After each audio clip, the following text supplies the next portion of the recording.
Hello.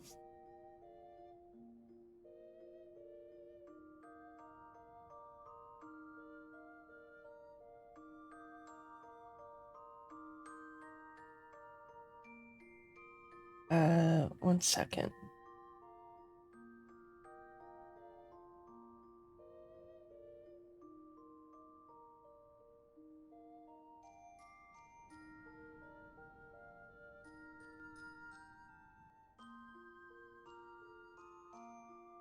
Okie dokie.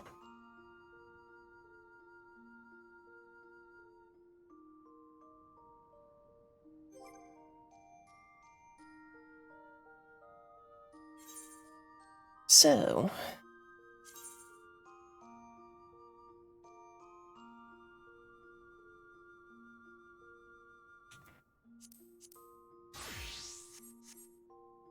I'm just gonna be doing some job quests today.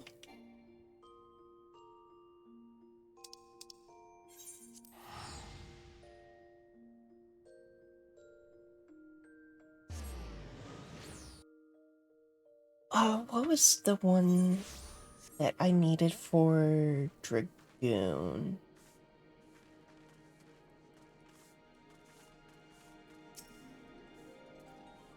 Tsubame and I will first. Well, I say, okay, before I get to this, what I mean is like, there was a specific MSQ requirement for the Dragoon quest. I've already forgotten what it was. We'll see. We'll see shortly. We'll see shortly. Tsubame and I will first make the journey to the village alone. Forgive me, but the elders are not like to smile on the sudden arrival of outsiders. We will report on all that we saw in Hingashi and gather what wisdom we can. Pray wait for us there. We will return as soon as we are able. I do not ask for a hero's welcome, but... well, I suppose there's no putting it off any longer.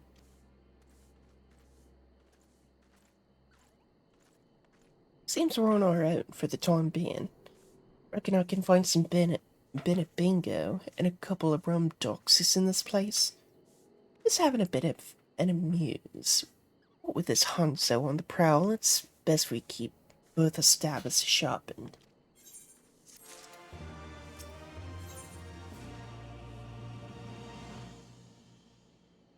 Well, that was hard.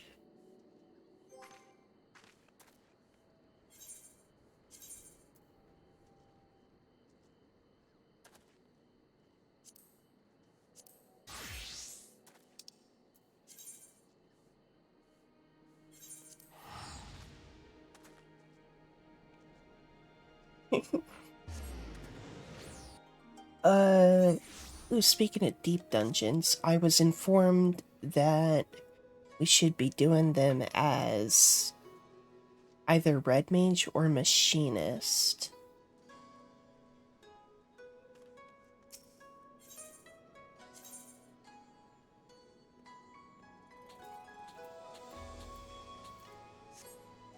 So, if we get to that, I will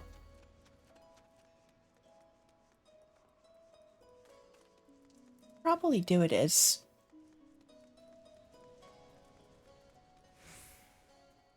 probably just Machinist. Great tidings, Yuna. We've ascertained the location of Ugetsu's hideout. Captain Kongo has the details. A moment, if you would.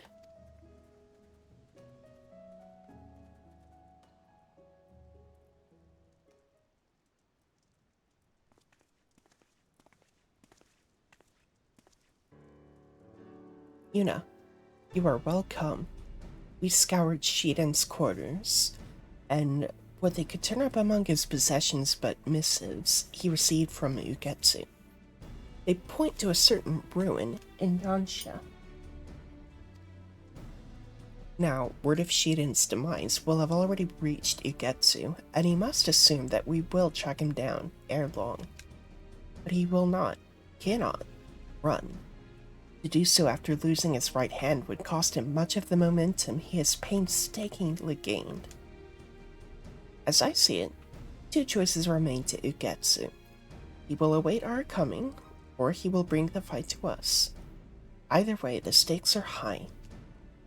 As you know, Ugetsu is a peerless swordsman. Only you, who bested Shiden, and perhaps myself, could stand a chance against him. As captain, my place is here at the barracks.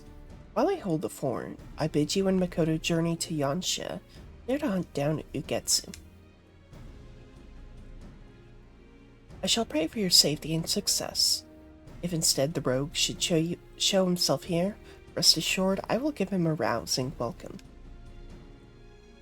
Yansha lies upon the mainland, across the Ruby Sea. We will first make for Namai, a small mountain village, and thence go after Ugetsu and his cohorts.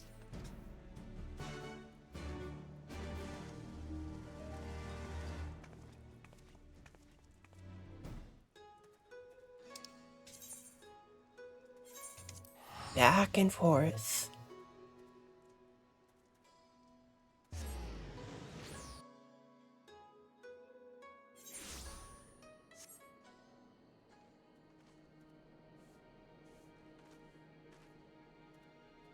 Oh, down.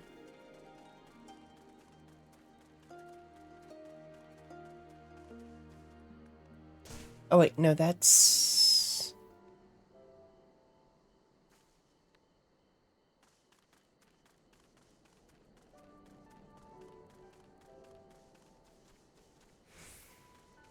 That's main quest, which we're...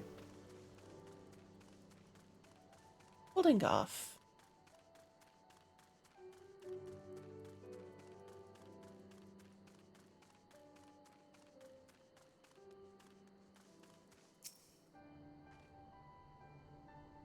The ruins serving as Ugetsu's hideout is near. I shall scout on ahead. Meanwhile, pray scour the area for insurgents and tend to them.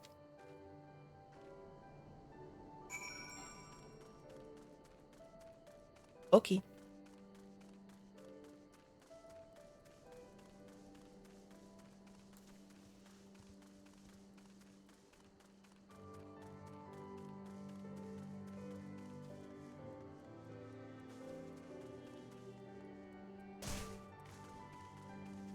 Wow, the music.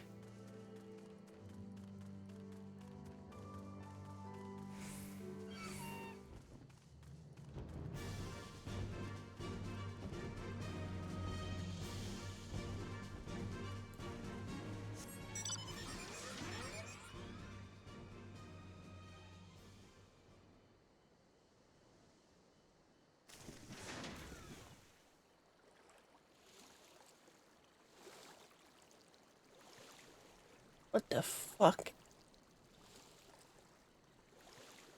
Oh, fucking... Okay.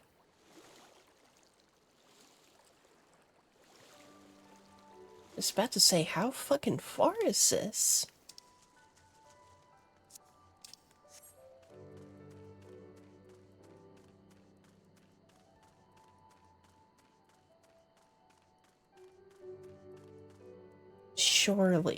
Surely there's a...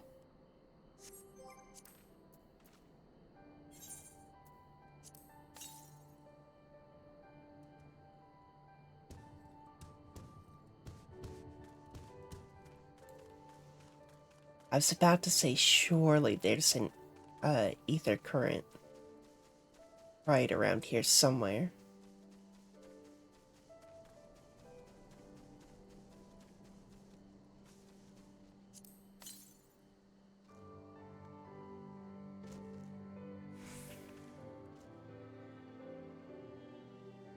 Huh? It's northeast.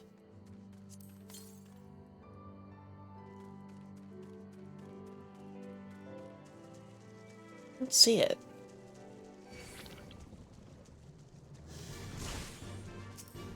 You know what? Fuck you.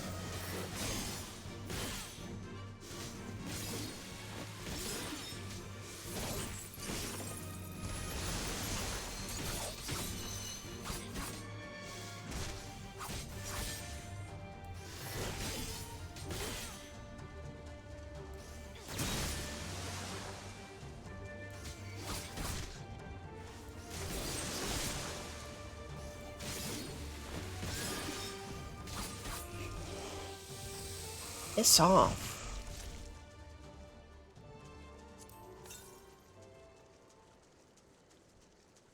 Oh, there it is.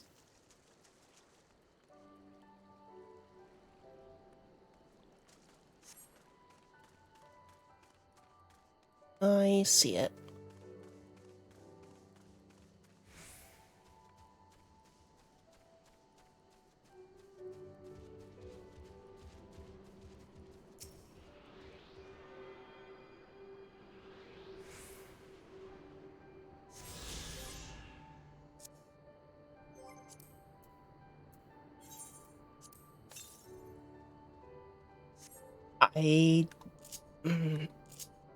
Let's not get distracted.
God damn.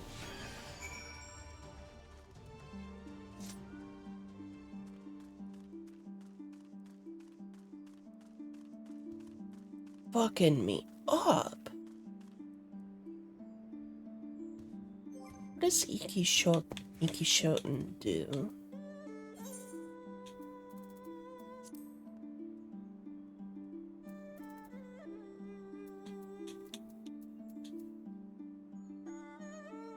Oh.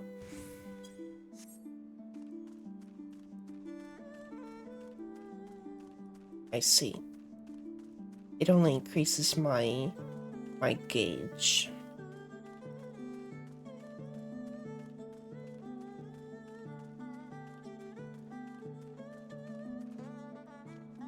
The music in over here is incredible, by the way.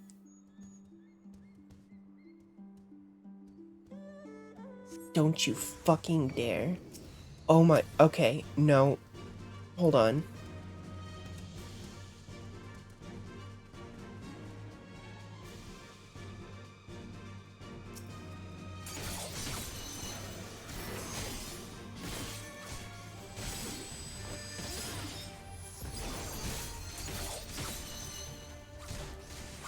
Oh shit.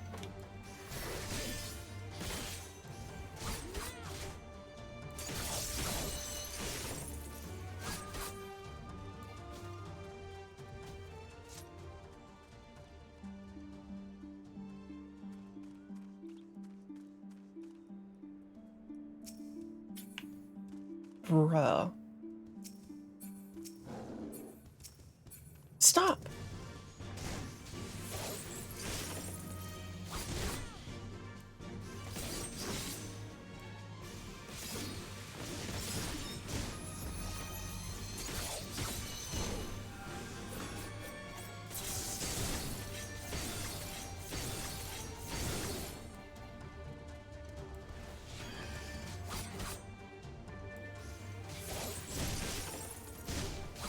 This motherfucker!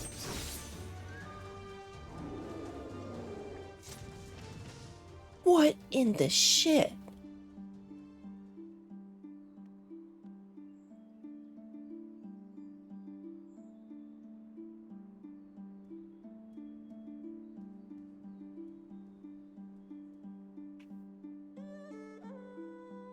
Oh.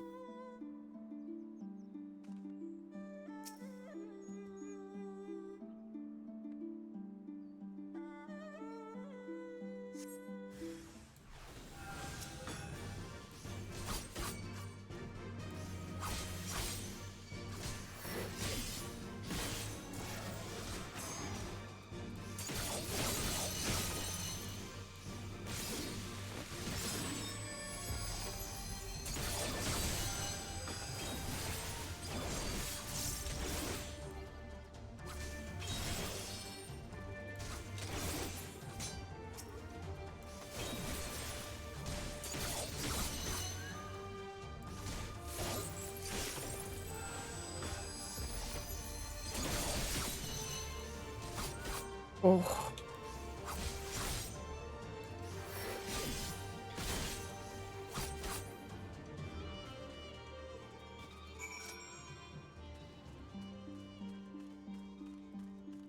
Wow. I am getting fucked up.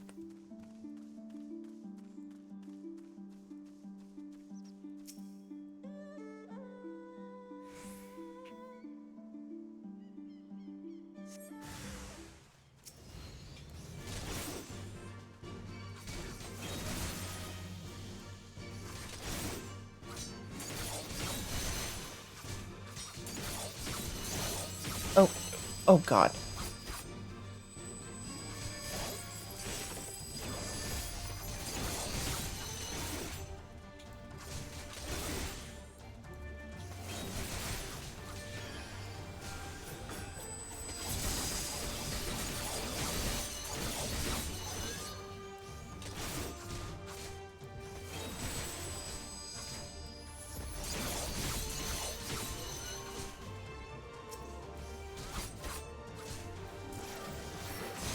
Oh.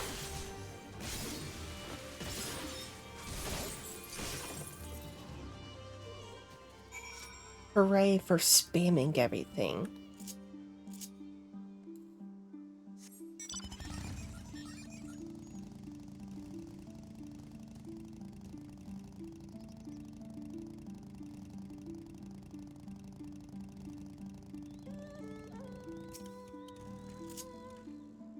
Ugetsu is nowhere to be seen.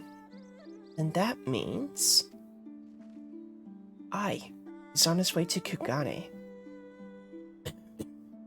To pay your captain a visit. Kami, preserve! We must hurry back. We've no time to waste. Let's hurry back to Kugane.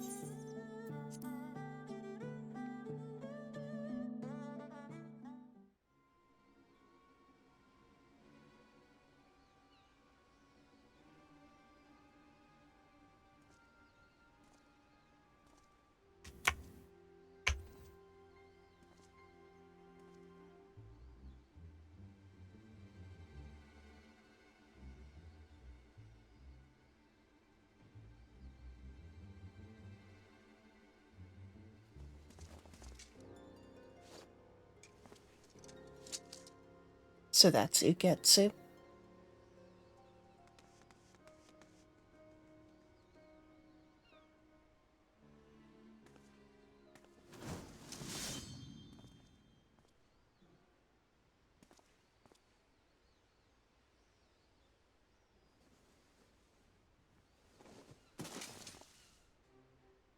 No!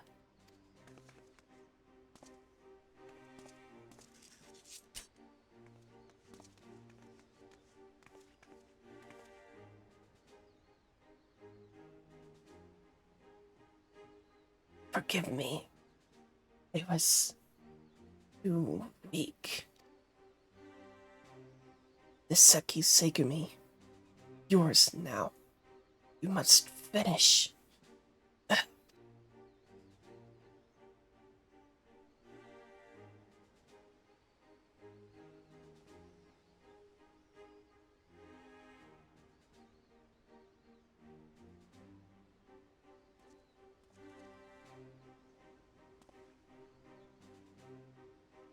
Well, well. For a moment, I doubted my eyes, but it really is you, Kagetsu. I hadn't expected to see you in a Sekisegami uniform, dear sister. What the fuck?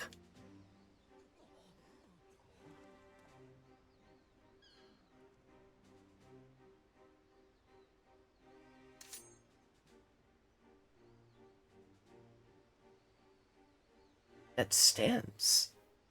Yes, the very picture of Master himself. So you are Musasai's final pupil, and the samurai who felled Shiden. That's me. We meet at last. Ugetsu, at your service. Like you, I trained under Musasai. And like you, I was made to walk his absurd path. We are practically brother and sister. It is a shame, then, that we stand on opposing sides. Ingashi has known peace for too long. Her leaders have grown soft, and they spend their days in decadence. Their existence is a blight, one that must be burned out with the fires of revolution. To kindle this fire, I bade Shiden assassinate the Tyro. But thanks to you and yours, the attempt ended in miserable failure.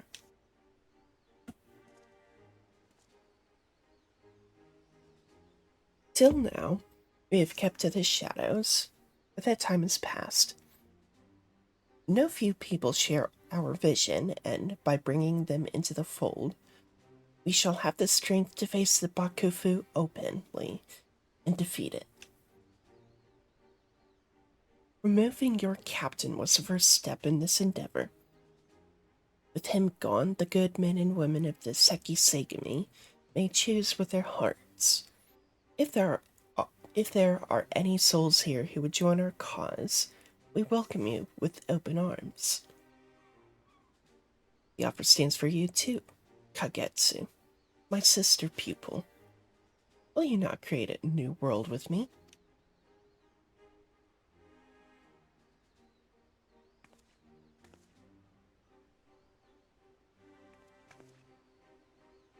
Create?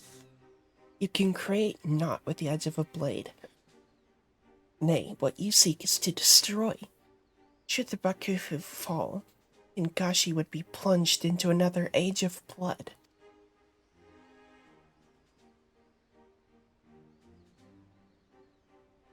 Blood will flow, aye, but it will serve to nourish and strengthen a new nation, one that is free of the corruption that tainted the old. What we have now is not peace, but stagnance. Ingashi's become more a morass of decay, and we samurai must be the tsunami that washes it clean to make way for true peace. A samurai fights to ward off chaos, not create it. You've forgotten Master Musasai's teachings? Clearly, my breath is wasted on you. But what of the others? Will you remain mindless slaves to the Bakufu? Or will you join me and bring about true change?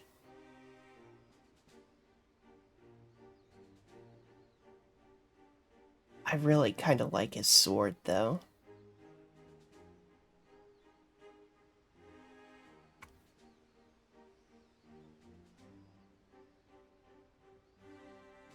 Is it obtainable?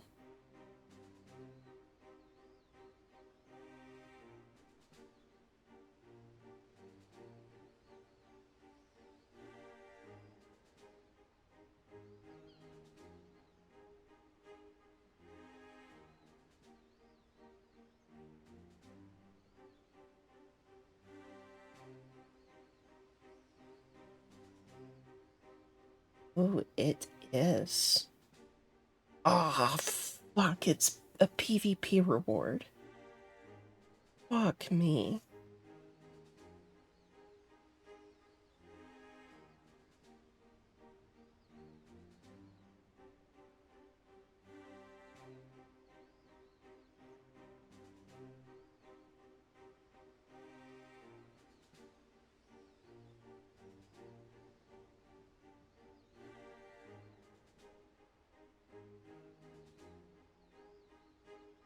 Hold on. Give me 1 second.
Ah, damn it. Okay.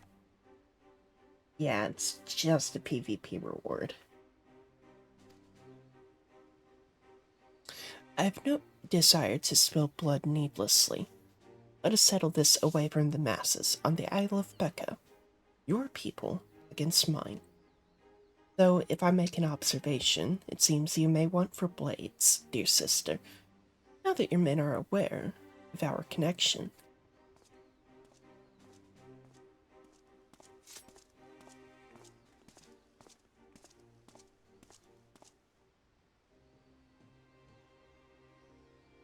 Hear me, my comrades. As leader of the first squad, I have been chosen to carry on Captain Kongo's legacy. The battle against Ugetsu promises to be bloody, but come what may, we must prevail. The future of Hingashi rests upon us.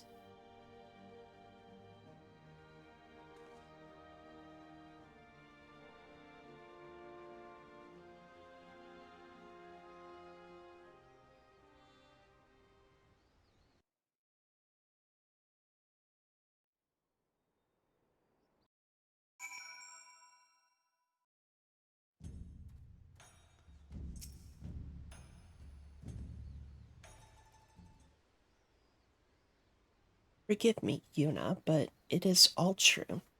Ugetsu is my older brother, and Kagetsu is my birth name, though I have long cast it aside. We were born into a samurai family in the capital, Ukyo. From a tender age, Ugetsu showed tremendous talent as a swordsman, and everyone knew him as a child prodigy. But to me, he was always a kind and caring brother. I was proud of him, and I couldn't have been prouder when the legendary Musosai took him as a pupil. Then he took to the road for his training, and I never saw him again. It was a different man who returned. Instead of easy smiles, he wore frowns. Instead of good-natured quipping, he engaged in heated tirades directed at the Bakufu and the Great Lords. There was so much anger, but more than that, there was despair. Despair for his country. Not long thereafter, he parted ways with Master Musosai and began instructing me in the katana. As far as back then, I believe he harbored the dream of toppling the Bakufu, and so he instilled in me the skills to survive in a war-ravaged world. In time, I came into my own as a samurai. And then it happened. My brother assassinated high-ranking officers of the Bakufu, and our family was made to pay the price. Our line was ordered wiped from existence. My parents were summarily executed, and 'twas only by chance that I escaped their fate. Out on the streets and without a home, I journeyed to Kugane. I adopted the name Makoto and knocked on the Seki Segame's doors with but one purpose in my mind: punishing Ugetsu. We may share the same blood, but I can never forgive him. For a parent's blood is on his hands. But for all my determination, I am no match for my brother. And while his cause grows in strength, mine only weakens. In our culture, people are defined first by their birth, and the revelation that I am kin to Ugetsu has shaken my men's faith in me. They may not accept my authority, even though the captain willed it. And with him gone, there's naught I may depend upon save mine own conviction. And you, Yuna. Even should it cost me my life, I swear to end my brother's ambition. I pray that you will stand with me through this trying time.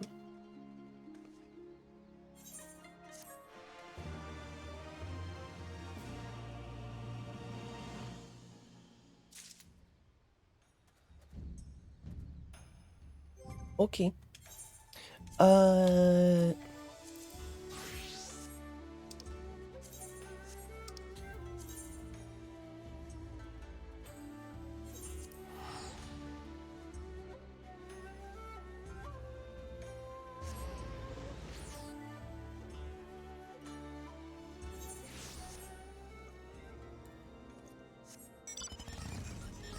Oh, did I add...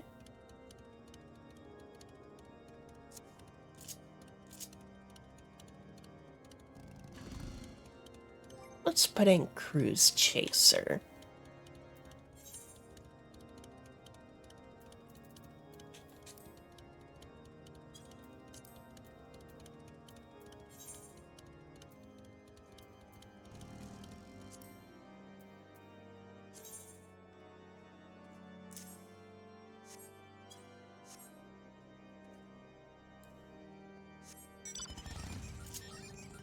Of course, I'm just gonna ride the Hardy Daytona, but...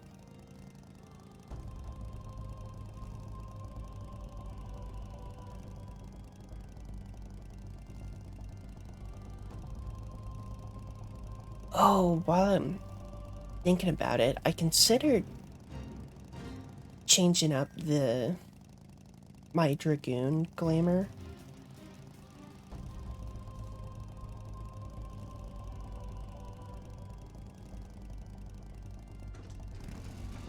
It's like, I really like the worm mail, but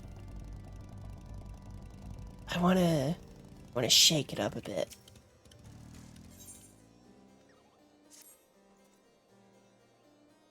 Oh, okay, I guess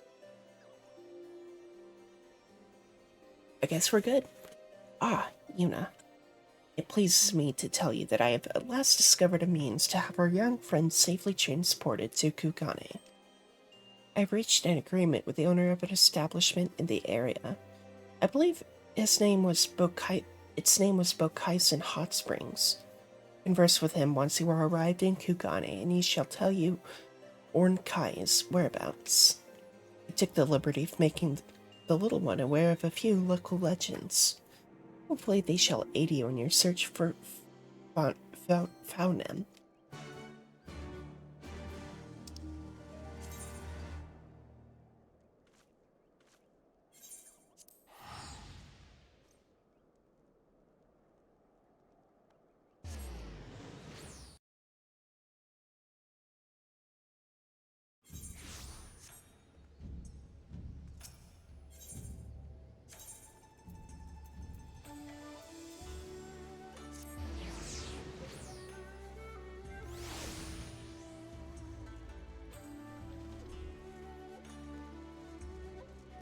Uh, you know, while we're right here, um,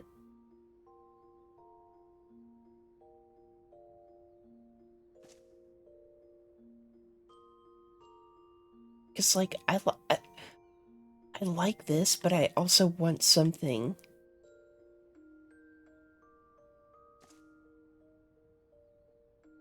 I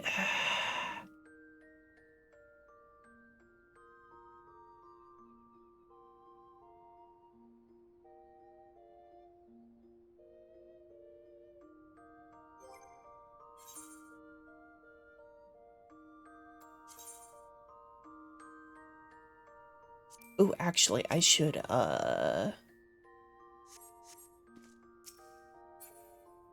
no. Okay, well, we'll keep... I'm getting too distracted. I will sort out my glamour on my own time. Um, we'll stick with it. Because again, it looks sick as shit. But it is also, you know, kind of bog standard Dragoon. One, come on. Burns, cuts, embarrassing rashes. There is not that the mystical waters of the Bokaizen hot springs cannot heal. Oh, you say your name is Yuna Sokolov? Why, a package just arrived for you. I shall fetch it right this instant.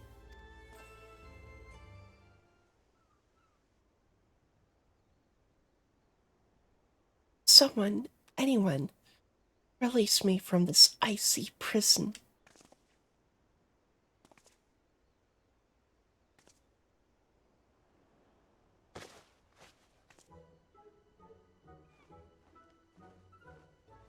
Ugh, what was that blasted Dragoon thinking? It is all well and good for him to tell me to simply sleep through the journey. He is not He is not the one he is not the one stuffed in a crate of ice crystals.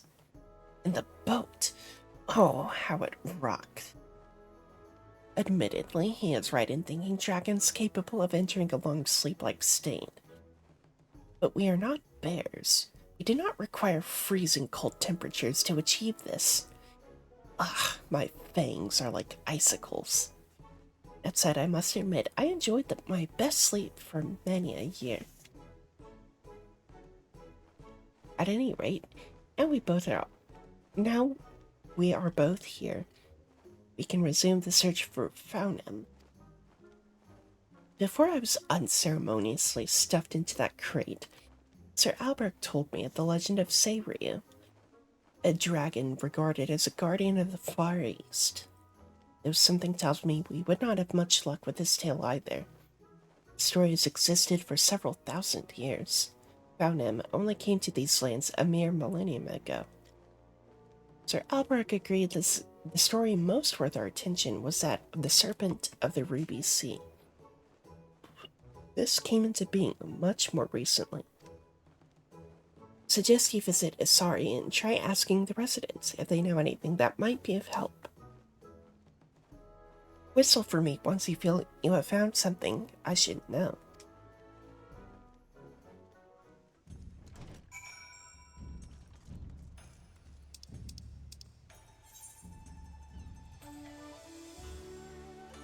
Uh...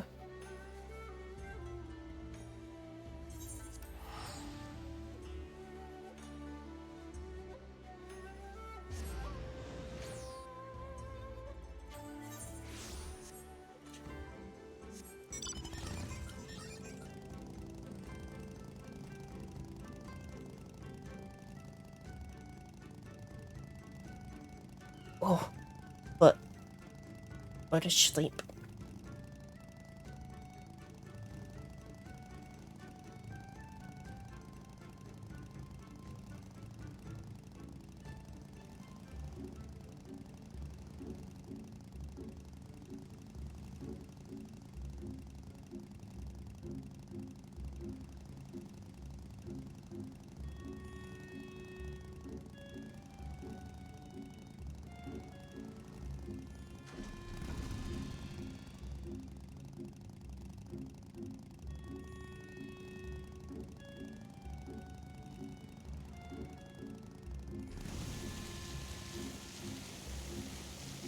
Yeah, I love that I can do this now.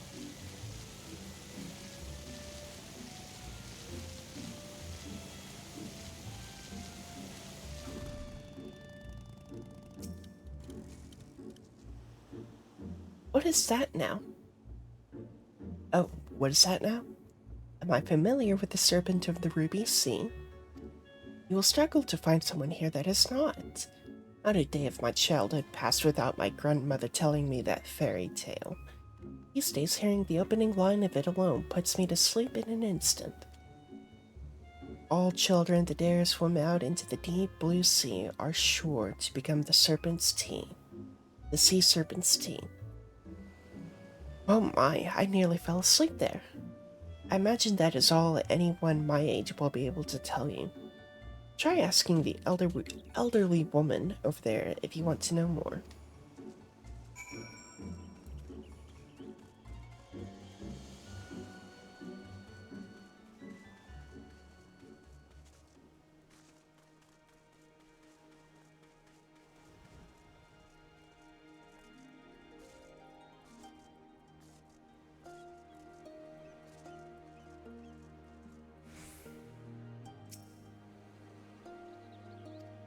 Oh, right. I saw a purple quest and I was like, did I miss something? But yeah, it's Palace of the Dead. You'd, you would have me tell you the fairy tale of the Serpent of the Ruby Sea? Oh, dear child, that is no mere fairy tale. Head on over to the Coral Banquet if you do not believe me. You shall find a horror beyond your wildest nightmares. Its nose misses nothing, especially not the blood of men. There's many a tale of wounded pirates falling overboard and being swallowed alive before they could plant a hand on the ship they fell from.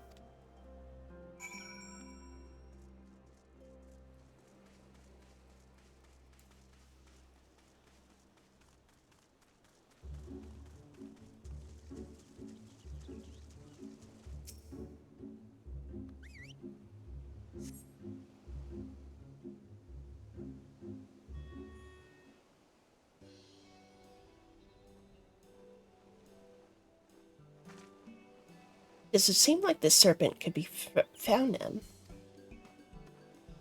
Uh, hmm. While it is true we dragons do hunt by following our prey's scent, I have not known our kind to swallow men whole. The idea strikes me as awfully barbaric. While I doubt this will lead us to Faunem, my curiosity has been piqued and I cannot simply leave this mystery unsolved. It's also a brilliant excuse for me to engage in a bit of hunting. You cannot hope to draw out the beast without bait, after all. Head to the Coral Banquet, and I shall join you shortly.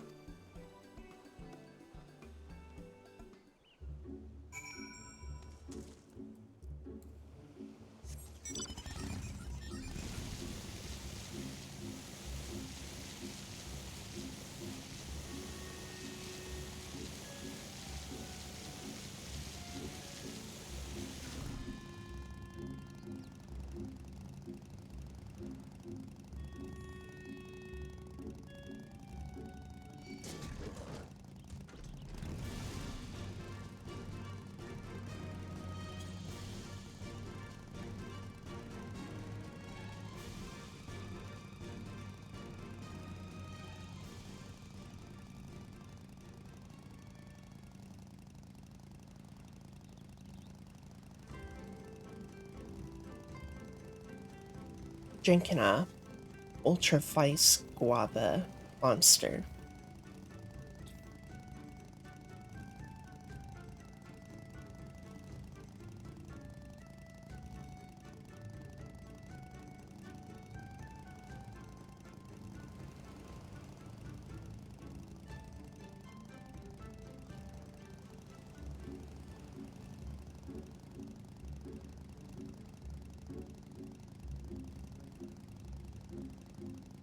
Uh, oh, this is a lot further out than I had anticipated.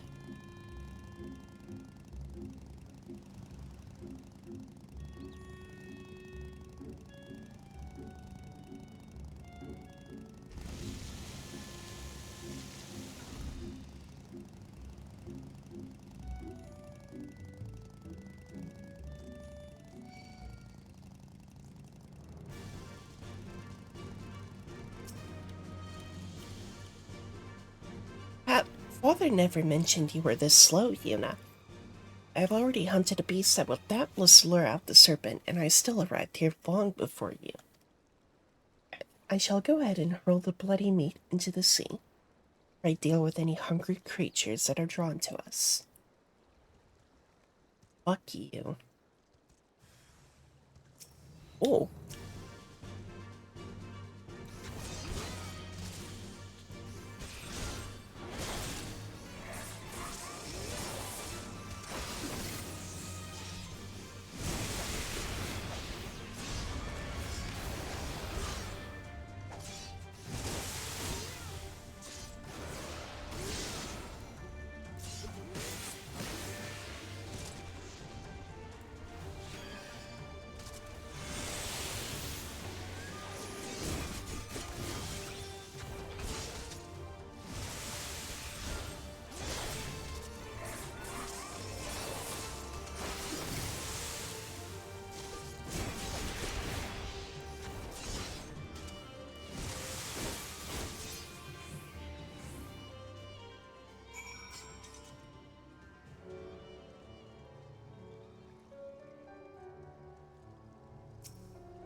Well, I do not know about you, but that was somewhat bigger than what I was expecting. We may fail to find Faunem, but in our place we have gained delicious supper. Now we have the serpent's meat. Let us head back to Bokaisen Hot Springs. Last one back has to prepare dinner.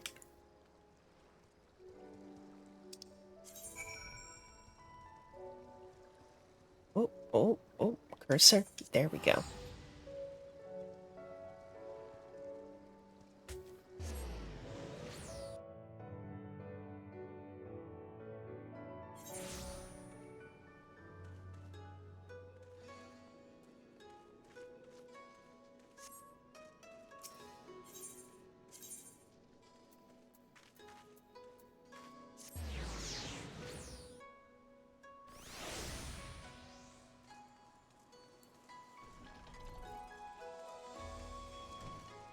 Oh, there you are. Oh, good to see you returned at last. I must confess I was unable to resist the meat's seductive call-in. Before I knew it, I had devoured the vast majority of our spoils. Please, do help yourself to whatever is left. I have stored the leftovers in the crate I was sent here in. Pay no attention to anything that may resemble teeth marks. Those are indentations created by the ice. Yeah. Oh, anyone could see through that lie. I am sorry, Yuna. I do hope my greed has not upset you too much. Why didn't you leave me any good morsels? Calm yourself, Yuna. Many would count themselves lucky to even have the chance to nibble on the meat of such a majestic beast. Regardless, meat is far from our primary concern at the moment.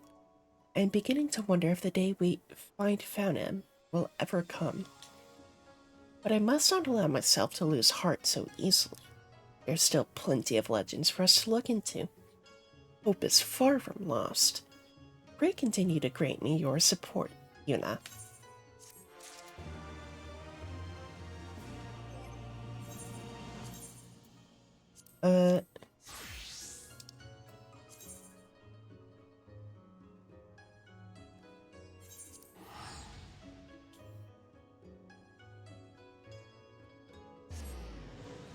God, all this back and forth, to Hingashi and Eorzea will completely fucking blow all of my... Wait.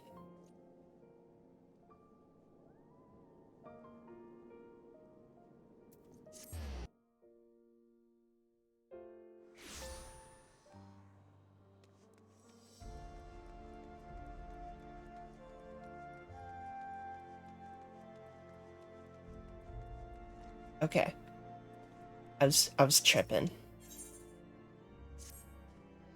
While your visit fills my heart with joy, Yuna, I cannot bring myself to smile knowing that the Lady Leveva is troubled so.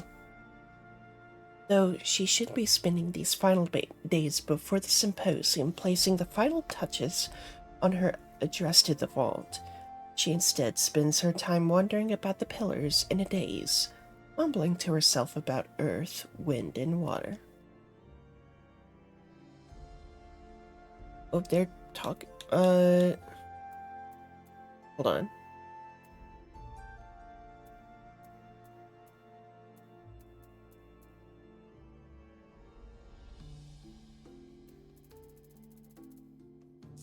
Okay, never mind. I fear that Kyoko's departure has left a gap in Lady Leveva's heart that she knows not how to fill. I've tried at length to set her mind at ease, but one need not be a reader of stars to guess how well that ended. Perhaps if you spoke with her, she would finally listen to reason.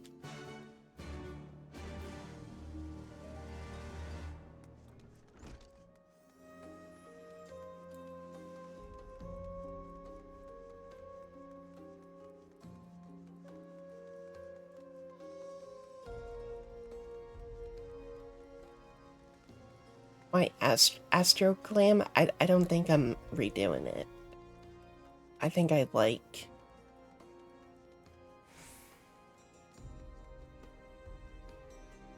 I like what I've got. I might change the globe. Oh. I might change the globe if I get, like, a really cool globe, but otherwise, nah.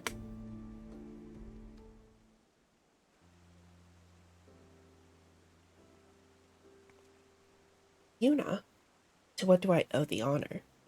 No, let me guess. Our good friend Sean Equinard asked you to talk some sense into poor, addle-pated Lefeva. And oh goody, today I have the privilege of being lectured by both of you.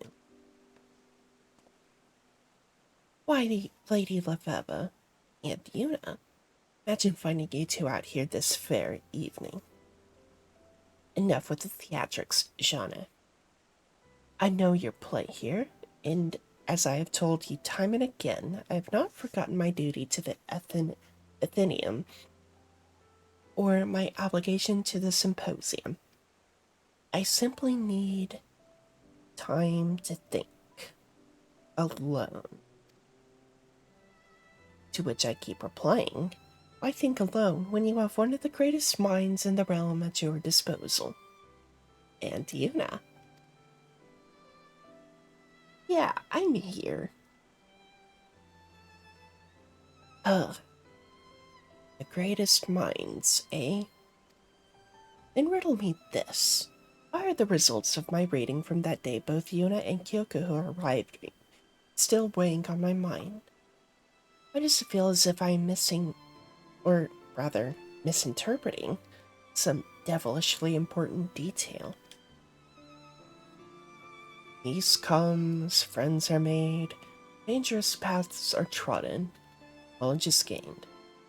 Did that not already occur? Kyokuho and Yuna both arrive at the Dragon Song War ends. Yuna saves Kyokuho from death at the Steel Vigil, and knowledge of geomancy is shared with the Athenaeum. Yes, but what if the coming destruction told by the inverted spire was not the incident at the Citadel? Something else. Something far more grave. And that would mean the prophecy's fruit of knowledge and hope was not Kyoku's stories of his art. Something different. Something we will only see by continuing on this perilous path. But is it truly the path that is disastrous, or our decision to pursue it?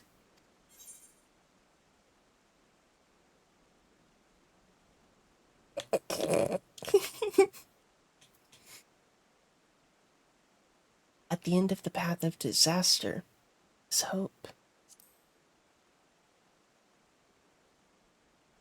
exactly what I was thinking. Only through the avoidance of some unforeseen peril will hope and knowledge be acquired. And I believe the disaster in question has something to do with Kyoko's return home, if not the return itself. It could also mean that our friend is in danger. I see where you are going with this, and while I loved our red-robed ruckus rouser as much as anyone, excepting Blure, perhaps a journey at this time would mean the cancellation of our symposium, and with that, any chance of the Holy See ever taking us seriously. And now you can see why I've been up here day and night, biting my nails to the quick. I apologize. A lack of sleep can work ill on one's humors. But I think your intervention here today may have provided me a solution to our predicament. A solution that now I'm kicking myself for not having come to earlier. A solution I myself proposed not days ago when deciding how I might attend Kyoko's opening of the Sixth Heaven. Yuna will travel to Hingashi. The reading did only mention friends old and friends new. I recall nothing in there about silver-haired astrologians from Charlayan. But how do you propose Yuna find our charge? The Far East is a big place. Perhaps we could write a letter.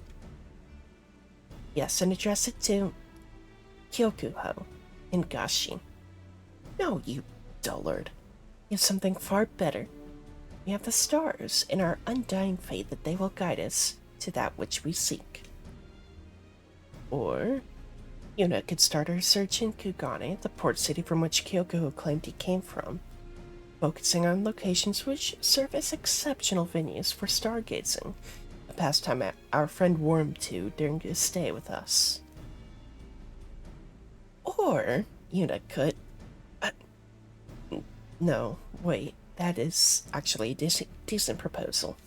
Yuna, you have your request. May the stars guide you true. Oh, and I will expect reports. Many reports. Johnny, let us return to the prepper. Alright. Maybe after a few bells rest first.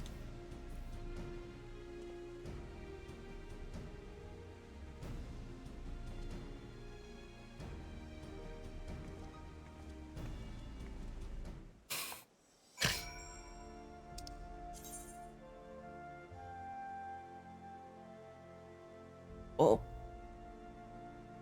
Cursor, there we go.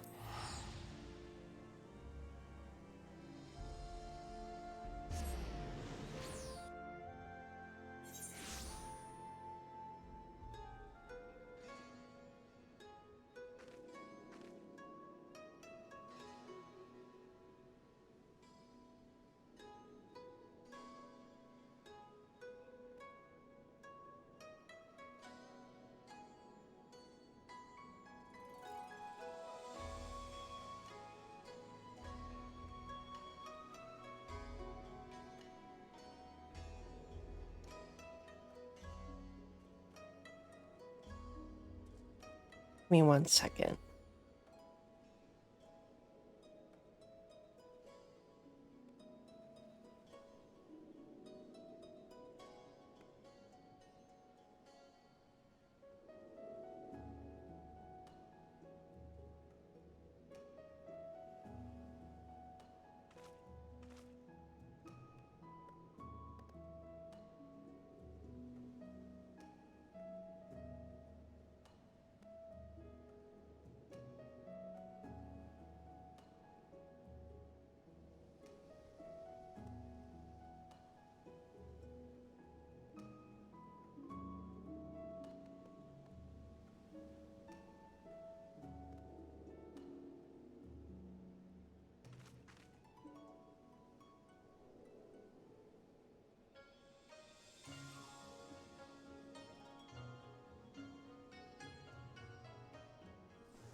Uh,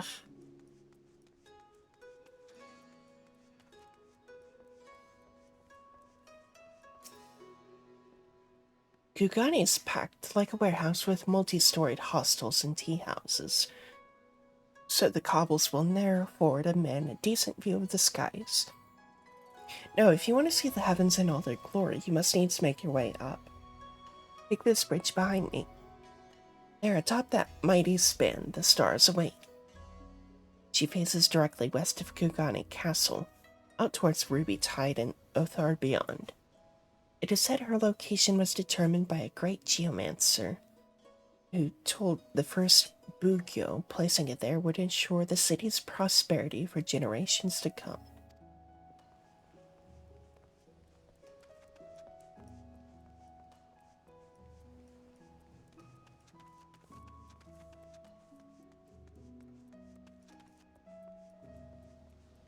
Oh,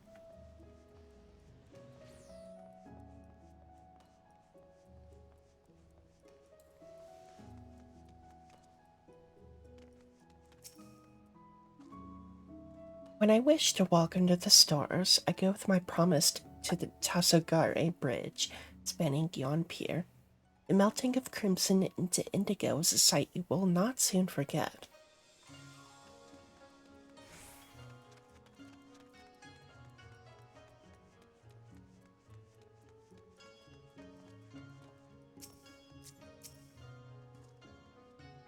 If it is the stars you seek, then you need only look up. Haha, but if it is a fool you seek, one who calls himself a master of wind and water when in fact he is nothing more than a cheat, a liar, and a disgrace to our noble profession, then perhaps you might find the rat where all rats hide, near the piers.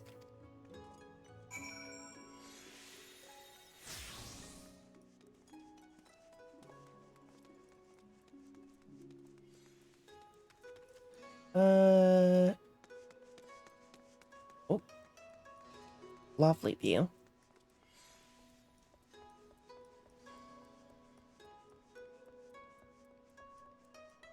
Here we are.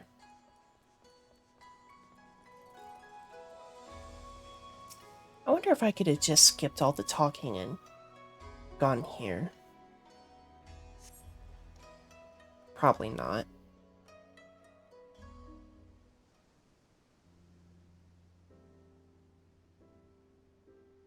That is gorgeous, though.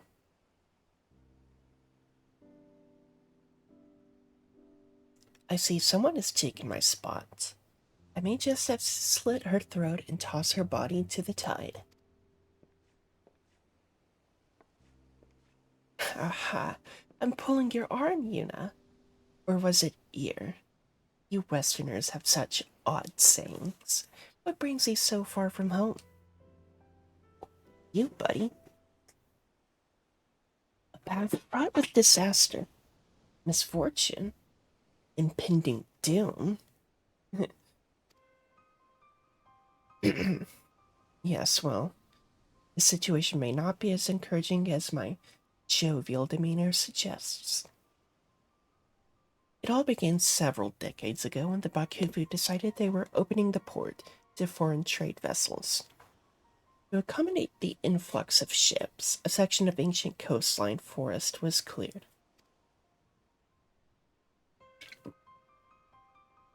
However, doing so angered the entity who had guarded the wood for countless generations.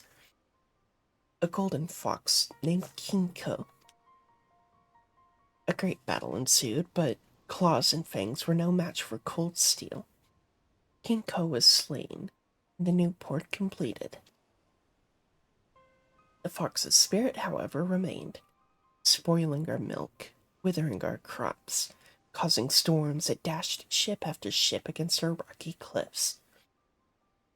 In desperation, the Bakufu turned to the land's most powerful geomancer, my great-great-grandfather, Kazan. Kazan used the power of the sea, the skies, and the land to soothe the spirit long enough that he could erect an invisible barrier that not only protected the city, but ensured that it would prosper. At once, the fortune of Kugani's citizenry turned. My great-grandfather was hailed as a hero, and Geomancy as the savior of our nation. Within a matter of moons, the streets were lined with the stalls and tents of would-be seers, the people practically throwing coin at them for their advice and blessings. These pretenders, these charlatans, were not interested in the sacred rites passed down to my great-grandfather from his great-grandfather and his great-grandfather before him. They were not interested in maintaining the barrier that preserved Kugani's luster and drove back the powers that would see it fall. No, they were more interested in lining their pockets. And now the bonds that hold the barrier in place are about to break, and there's none left with the knowledge to mend them, the knowledge that died with the passing of my grandfather. And so I set out to convince the geomancers of Kugane that only united would we discover the means to save our fair city. That only united would we stave off the darkness and bring lasting prosperity to one and all. That only united would my great-grandfather's legacy live on. Alas, I failed, branded a deceiver by those very men and women who had grown fat on deceit. Unable to mend the bonds myself, nor rouse my peers to action, I stood on this very bridge and thought on an answer. And then I saw it in the setting sun. My answer lay in the west. And so I packed my bags and headed to Eorzea in search of anything that might help me save Kugane. I believe that something as astrology. But before I could be certain, I was summoned home. This you already know.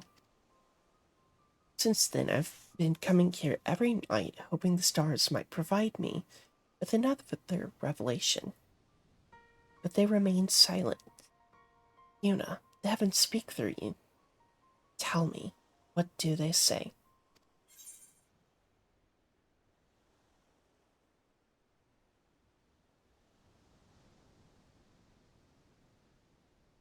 I mean, they were made with geomancy, so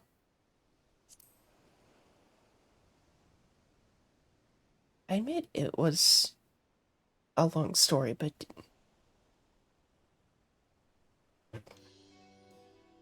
oh shit. Wait, but I did travel half the way across the world, and I didn't come home empty-handed. If I learned one thing while in Ishgard, it was that Western astrology is in many ways a complement to geomancy. Used together, they might just work. After all, you need only use your aspected benefic and you can mend any injury. Is that not so? No, really. I'm genuinely asking. The lesson explaining the finer details of the star's power and how to harness it was conveniently scheduled for the day after I returned home. But you know it all. Tell me you can help repair the barrier. I did it! Right, grandfather. I found a way to make things right. Well then, we have no time to lose. My great-grandfather created his barrier by anchoring the energies of wind, water, and earth to 4 shrines located at the north, east, south, and west ends of the city. It's there the bonds must be repaired. We shall begin with the nearby westerly shrine on the short pier.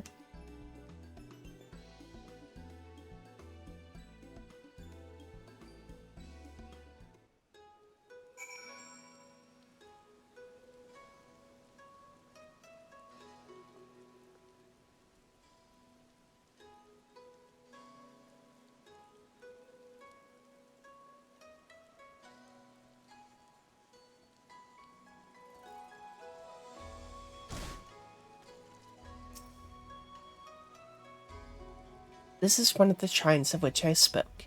It may not look like much, but if it were to be destroyed, the entire city would be overrun with large testicled raccoon dogs and flying rainbow cats.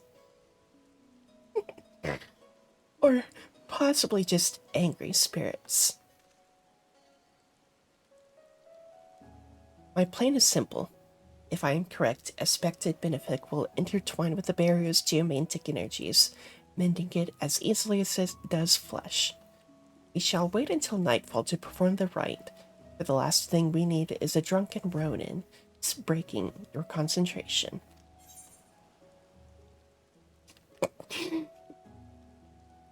67. 67. Oh man. Fuck. Fuck me.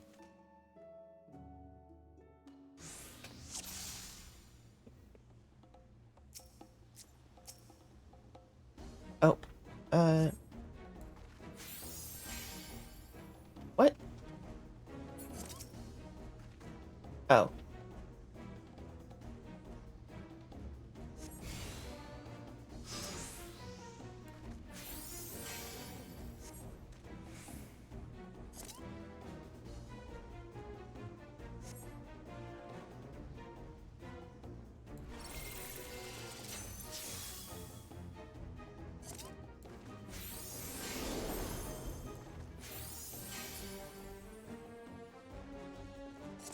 Oh, I had to do it multiple times. Okay. I was...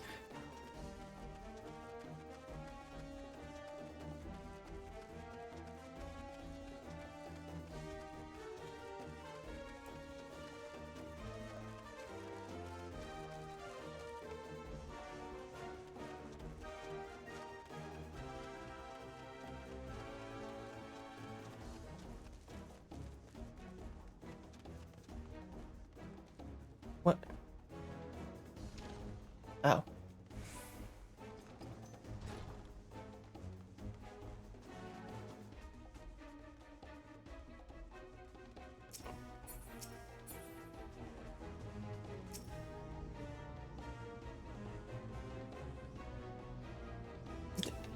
I tried. Did it... What?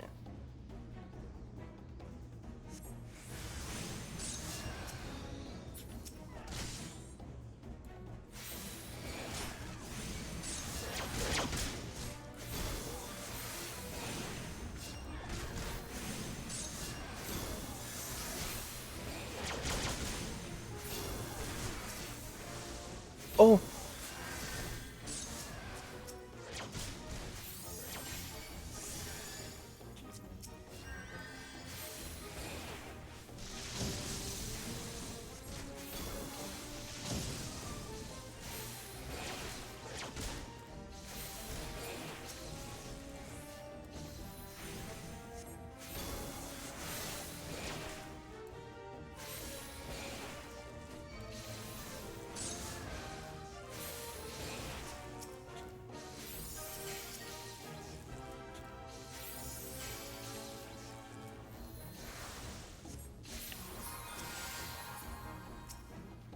Okay.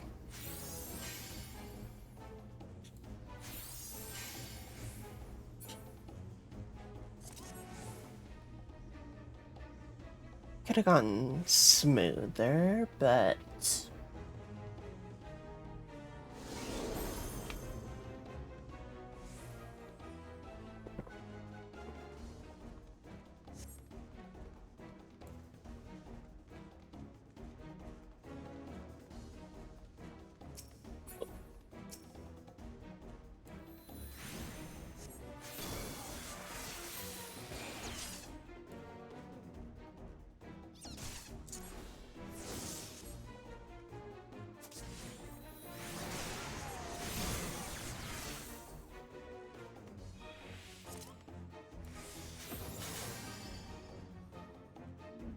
What the fuck did... What?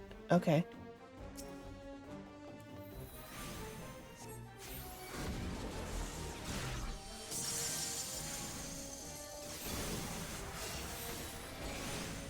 I'd just be pressing shit.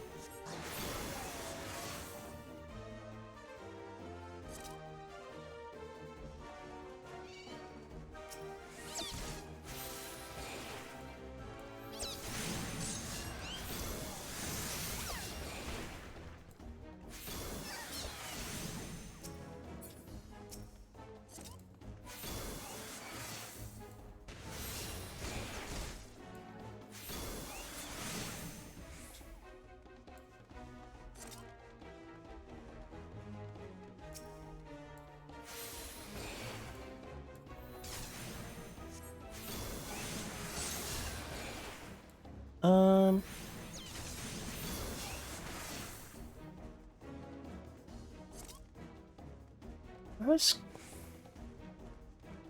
I guess, further up this way? What? There.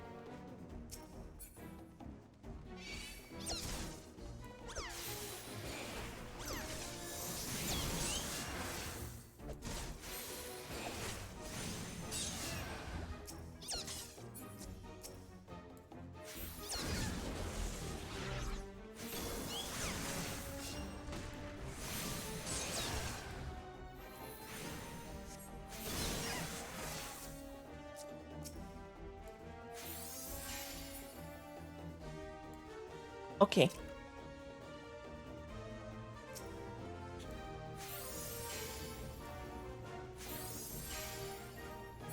Oh wait, I need to do this and then I can...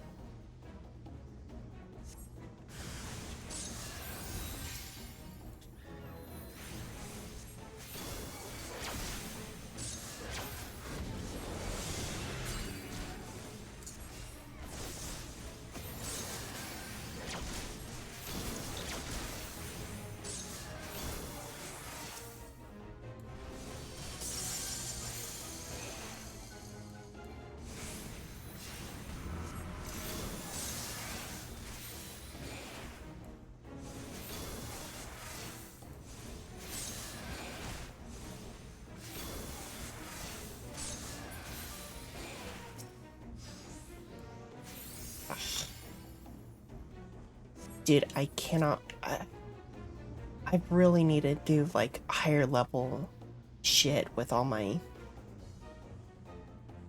jobs, because...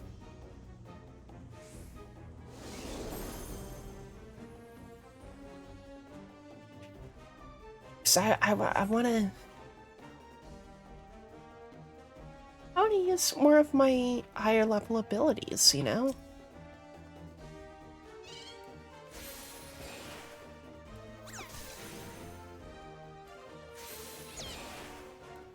What? You dodged that?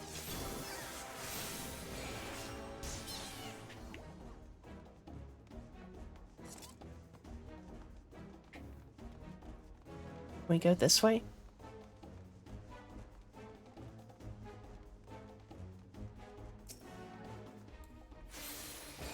We can, but...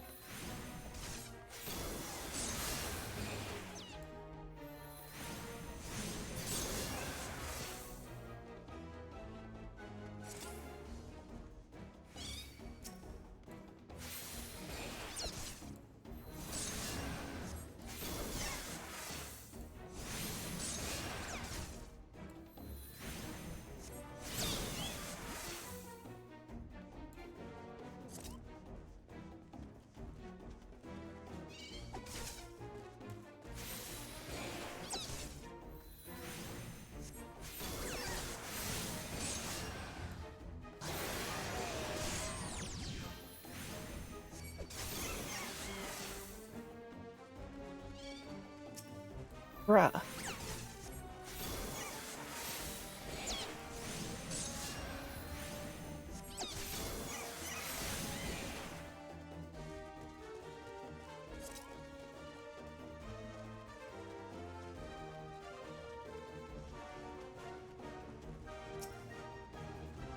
There we go.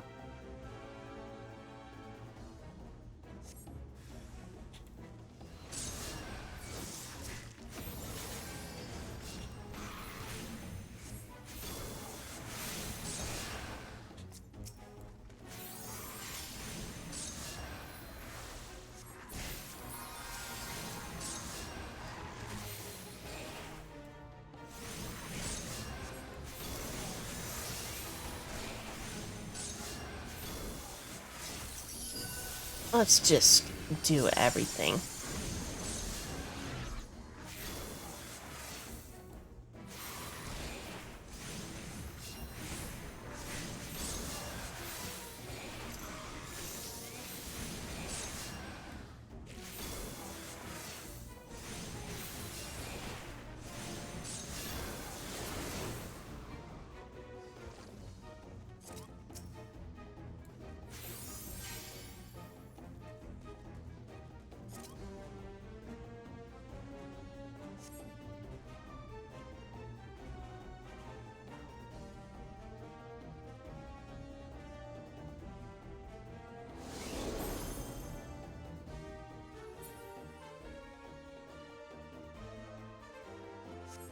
Yippee.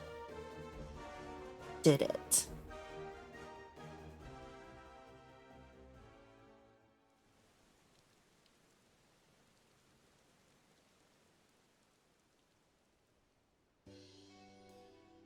A fine display. Fine indeed. Though, if it were I might have used gravity instead of malefic when the foul creature said, right, I'll just be saying that tongue of mine again. My tongue doesn't seem to want to work. Yokuho was told there were spirits in the streets. And you arrived just as they are vanquished. How fortunate. Yes, Master Murakuma. The bonds are mended, made whole with Western magics. And a little shoulder grease. Or was it knuckle grease, Yuna? Western magics? Then this Ijin lady is none other. And wait until you see the reinforced bonds. The energies twist together with ours like sun and moon. Darkness and light. They are as one, Master. Then I was right to summon you home. Pardon my intrusion, traveler. I am Murakumo, second pupil of the great Kazan and instructor to young Kyokuho. But with Kugane safe, I can now return to Ishgard to complete my training as an astrologian. Huzzah! Absolutely not. While you have mended the weakened bonds for now, their ephemerality remains. Unless you expect your friend here to remain in Kugane for the remainder of her life, we will need to find a more permanent solution. In other words, the bonds must be laid anew. But you know as well as I, the secret to laying those bonds died with my grandfather. Not a day goes by that I do not suffer the burden of my ineptitude. Had I shown promise in the art as your grandfather did, perhaps Kazan would have entrusted me with the knowledge as well. But he did not, and now they are both gone. We can lament that which we cannot change, or we can put aside our past failures and seek the path which leads us forward. My master is right. Perhaps there's something in my grandfather's tomes, or perhaps I may still find a way to win over the other geomancers to our cause. There's always hope, is there not? If anything, you've given us time to search for an answer, and for that I am grateful. The city would be, as well, if they knew you would save them from an army of angry rays looking to devour their souls and defecate their bones straight to the darkest of hells.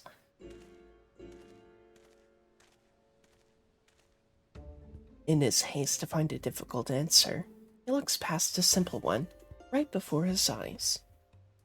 It may take Kyokuho time to realize it, but you are the hope which we seek.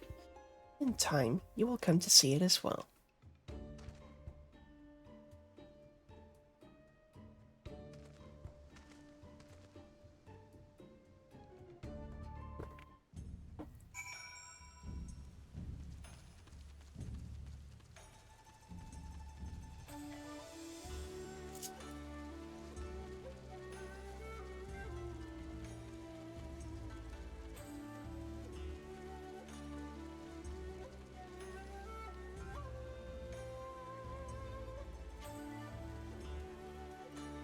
Oh, where the fuck did you go?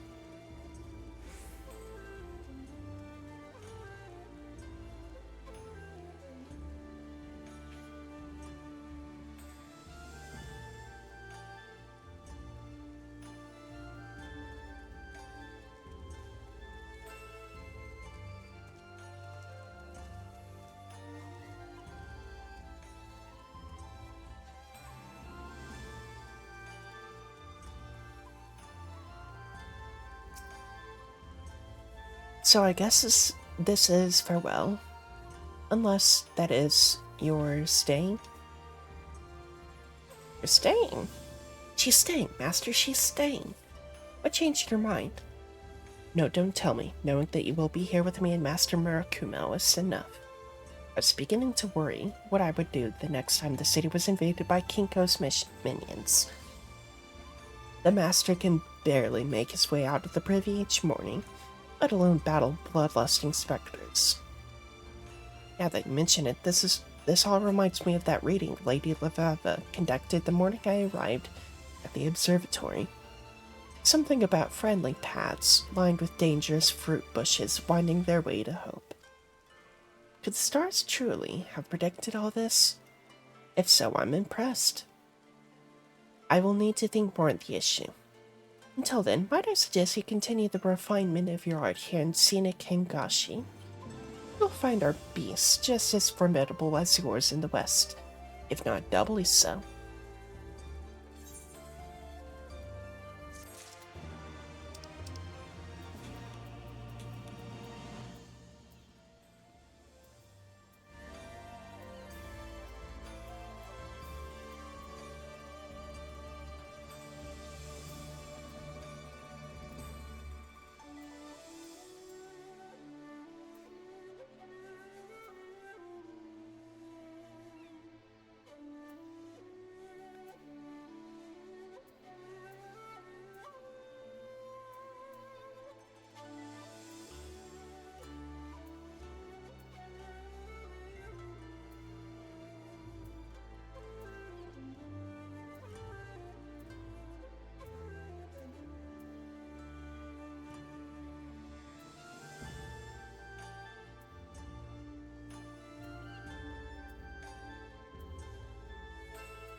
Okay, what next?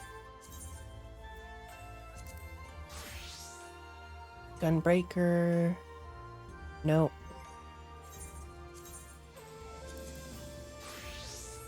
Dark Knight.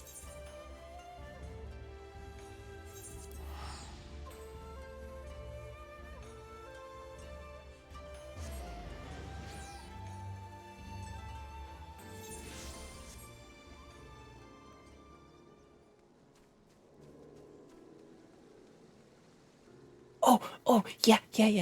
Did I show you guys? Look. A magic.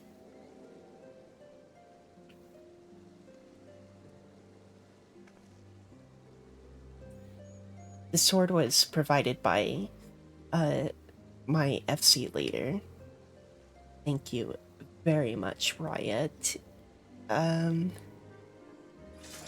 don't know if she watches, but or they. Well, any pronouns, so.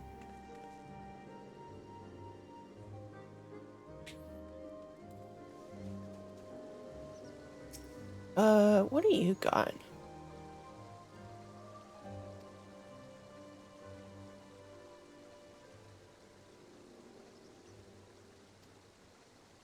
Uh,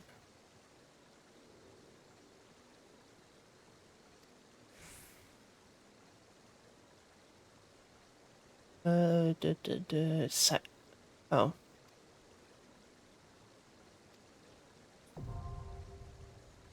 Oh. Oh.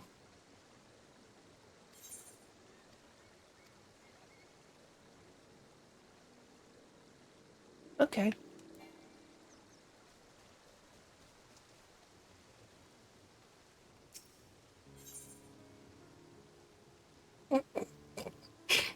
Sidurgu is about to make a suggestion he will immediately regret.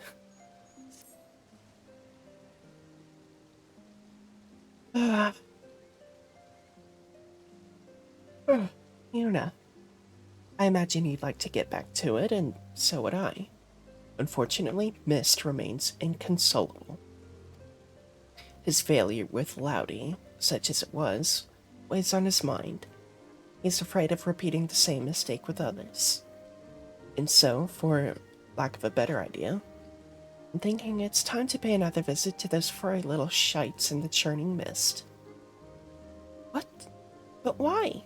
I can't imagine Mist helping a Moogle.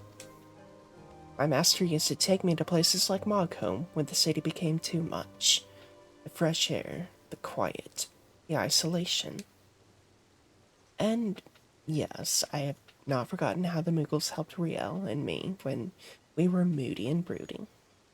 Though I would argue that we reconciled in spite of their intervention, not because of it. Whatever you say, Sid. Whatever you say. Don't worry. I haven't given up yet. Could I? You wouldn't.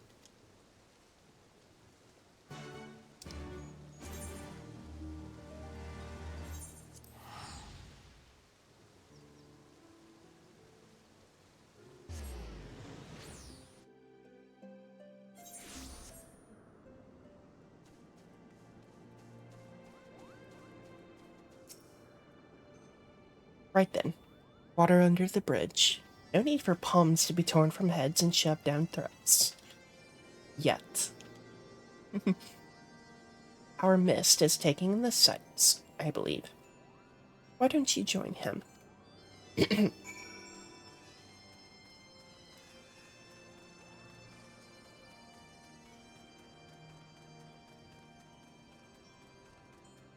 Oh, wait. Where?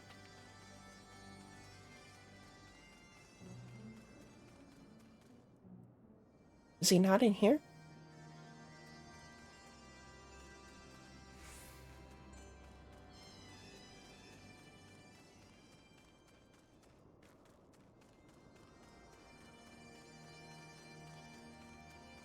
No. Maybe read the map, dipshit.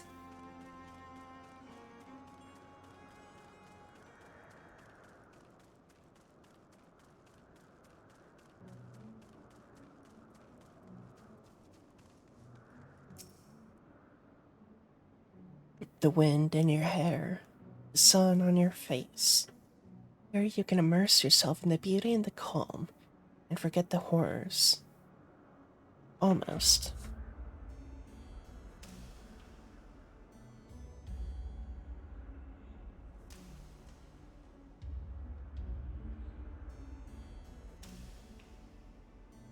Give me 1 second, actually.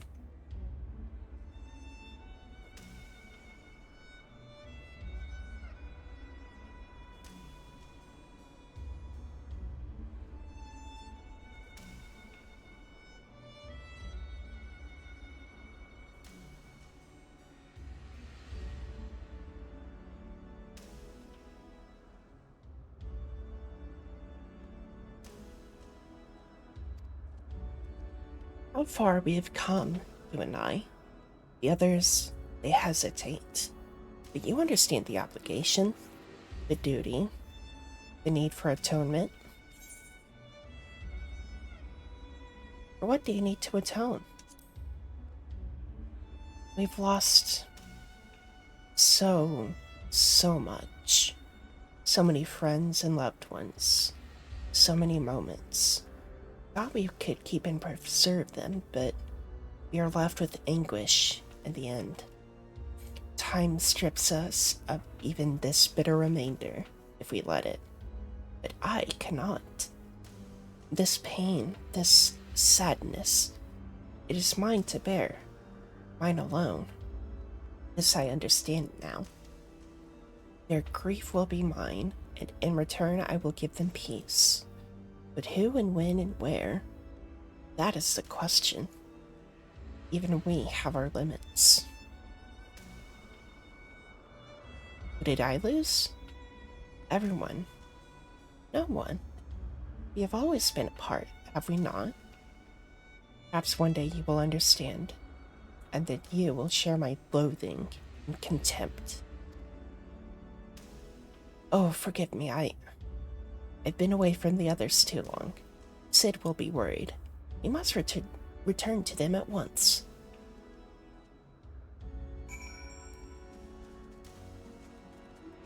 Hmm.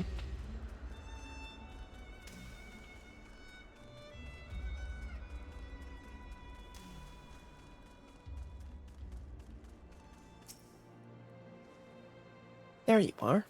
I trust Mist has had ample time to reflect upon his mistake. I have. I am ready to resume my search for those I might help with my power.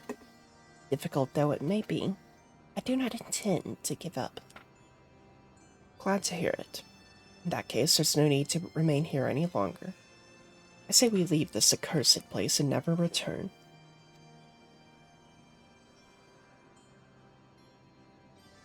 Don't be silly, Sid.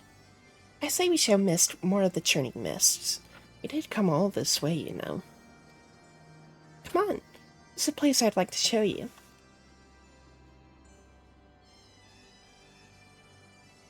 Now wait just a goddamn moment. You can't go running off on your own like that. You'll get eaten by three-headed Gubbio. Riel. Bugger me with a bleeding. Come on, they cannot have gone far. Watch out for belligerent Durvanians and mischievous Moogles.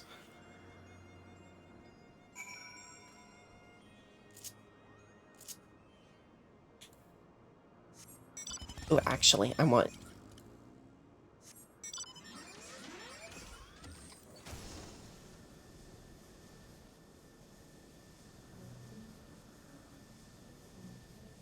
my little plane.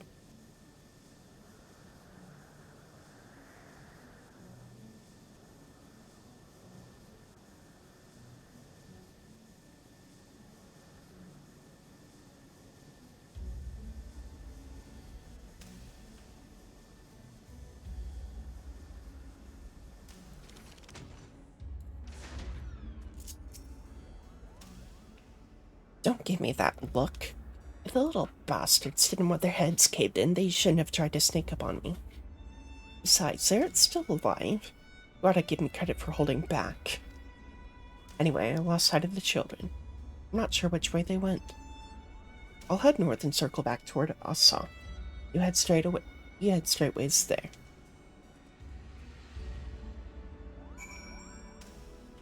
Okay.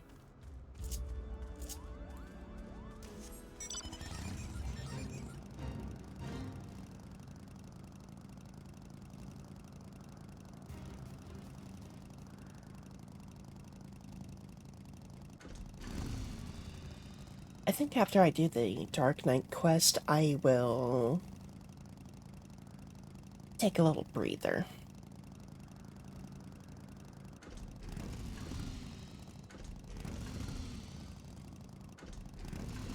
Because my water cup is empty.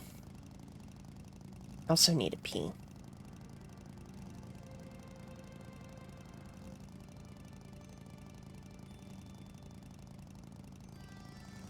So. Whoop.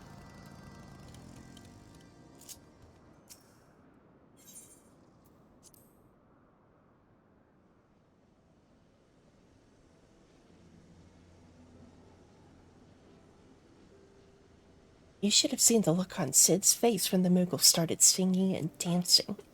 He was utterly speechless. Why were the Moogles singing and dancing again? It was stupid, really, but I guess you could say that Sid had become obsessed with trying to live up to his master's example. And for all the wrong reasons. He lost his family when he was younger than me. Sir Umpain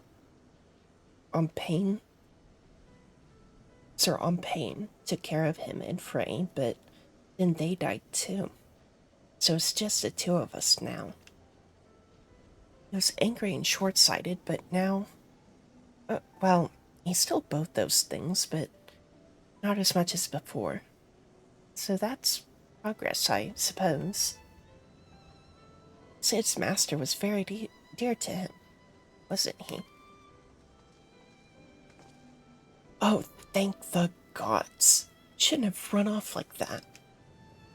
You wish to see him again? Your master? Huh? Where's this coming from? What has Riel been telling you? I mean, there's much I wish I could have asked him before he passed, but... Wait, no, don't you dare, you little shite.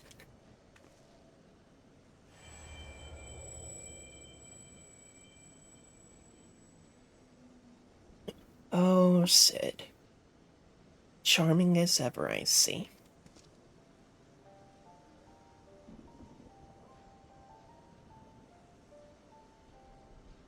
Ooh, sick armor. Master, this must be Frey's successor. A worthy one, I have no doubt. My name is Ompain, and it is an honor and a pleasure to meet you, Yuna. You did well to come so far on your own before meeting Sid, and together you have both grown so much in mind and body and soul, as Dark Knights and as true heroes. There was a time when I hailed as a hero too, for deeds meritorious in the defense of Ishgard and in the name of the Fury. A brave and true temple knight I was, slayer of countless Dravanians, a commander beloved of and respected by his men. They would follow me into the seventh hell, and indeed that is where I led them. Time and time again, they would fall, and I would earn the accolades, and then they would give me more green boys with dreams of glory. Green boys with red blood, spilled on white snow. Again and again and again. And then, one day, I couldn't remember the first one's face. I had forgotten the face of the first boy who gave his life for me. That was the day I left the Temple Knights. I know that tale by heart, but not the tale of what came after. Why a goodly man with titles and wealth, a man who could have lived out his days in quiet comfort. Why that man chose instead to walk the path, and to once more accept 2 children into his care. Aye, you asked me that very question long ago, and I told you that one day you would understand, when you were older and wiser and stronger. Shall we put you to the proof, Sid, and see if today is that day? Okay, before I continue, I wanna...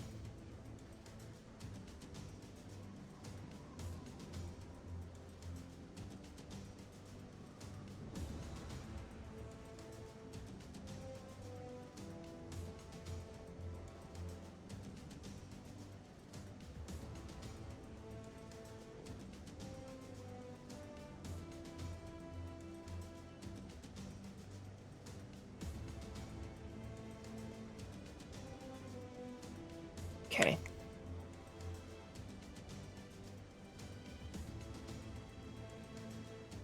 Ah, you always were fond of your tests. Now, don't be cross. You've only yourself to blame.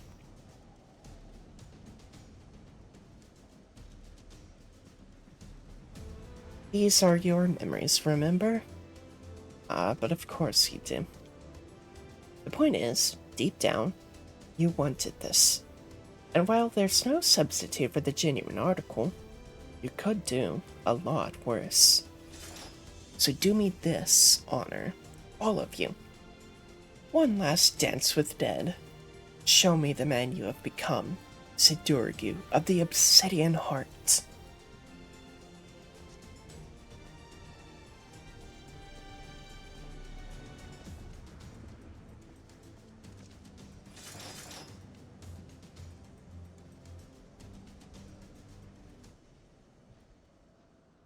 This is kinda cool.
Hmm.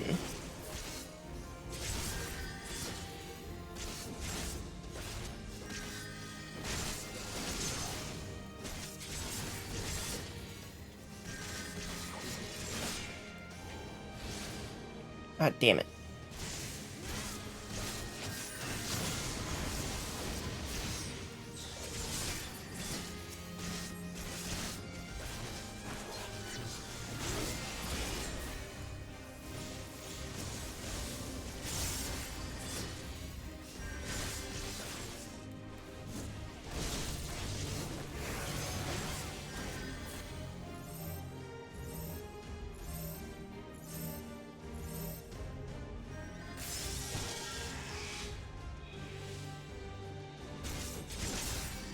I don't think I've ever had a group up uh, mitigation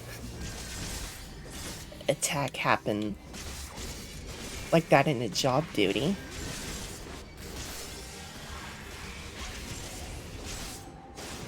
Ow.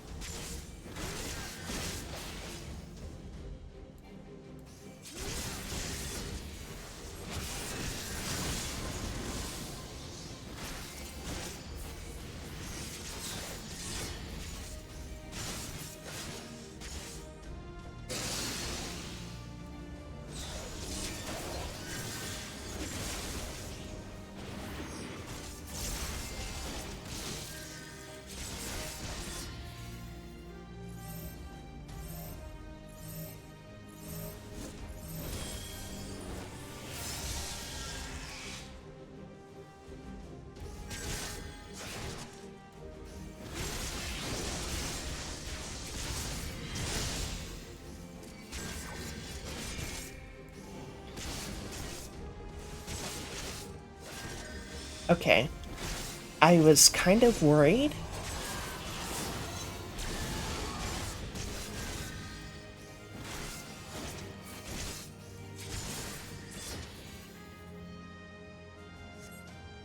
Okay, so I was kind of worried that we would fail if Sid fell, but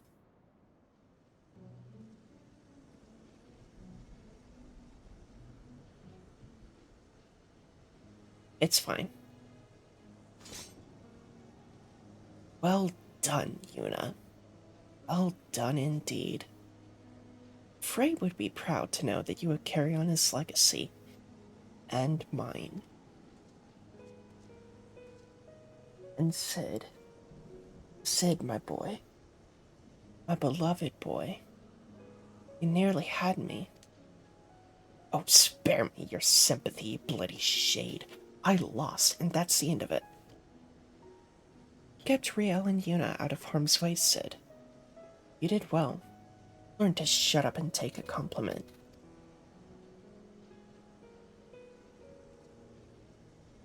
You asked me once why I chose to walk the path. Why I chose to look after you and Frey, even though, deep down, you already know. But since I lost, I owe you the answer from my lips. I was angry. Angry with the Temple Knights. Angry with myself. Angry with this twisted world where good men die for nothing. I was seeking justice for my boys and forgiveness for my sins. I saved lives and punished the wicked, and for a time, that was enough. But nothing lasts forever, does it? And a man ought to have a legacy. I failed my boys as a Temple Knight. You two were my second chance. I would teach you everything I knew, everything I learned from my mistakes, so you wouldn't have to make them. I would send you out into the world to do great things, and maybe it would all balance out. Well, that's all I have to say about that. You know what comes next, don't you? Though I suppose I ought to give you a word of advice before I disappear in a puff of smoke. I am your predecessor's master, after all. People like us will never know peace. Every moment brings us closer to death. those of our enemies, our loved ones, and yes, our very own. Fear of death is what keeps most men alive. That dread, that desperation to escape the inevitable, if only for a little longer. But we are not like most men. We have seen what awaits us beyond the abyss. We have tasted that despair, bathed in that oblivion. We have wept rivers for our dead and cursed the gods for their cruelty. That is our sword and our strength, and that is why you may one day stand above us all. May the gods have mercy on your soul. Take care, Sid. Be nicer to the girl. And try to be less of a chocobo's arse. Oh, for the love of...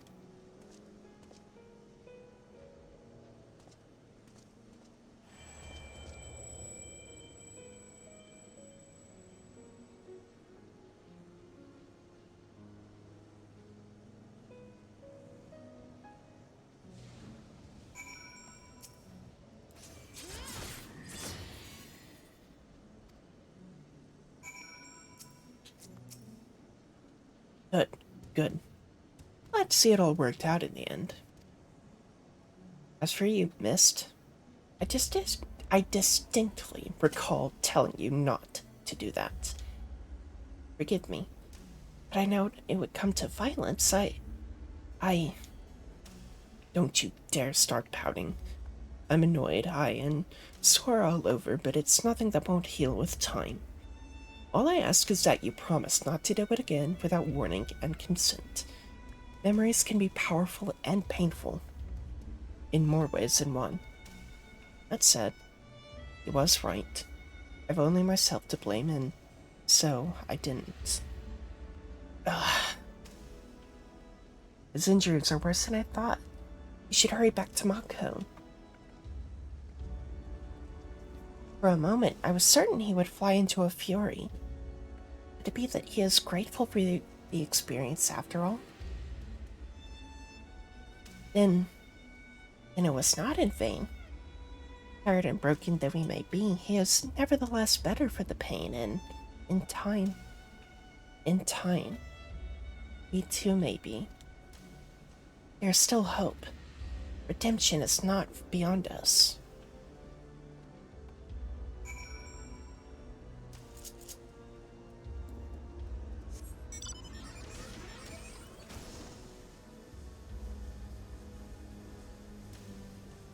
Hmm.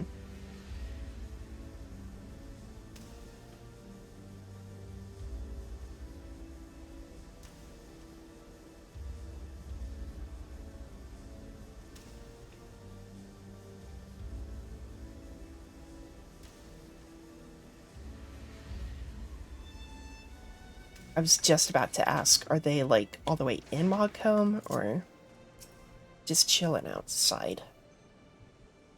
Ugh, I'm afraid Riel is right. Gonna need some time to recover. I'm not fit to travel in my condition. Which means... Oh, gods help me, I'm gonna have to stay with these furry little shites even longer. 2 more times. Was it? 2 more times and we'll be finished with this boys' crusade. Not soon enough. You know, be a dear and punch a Moogle for me, would you?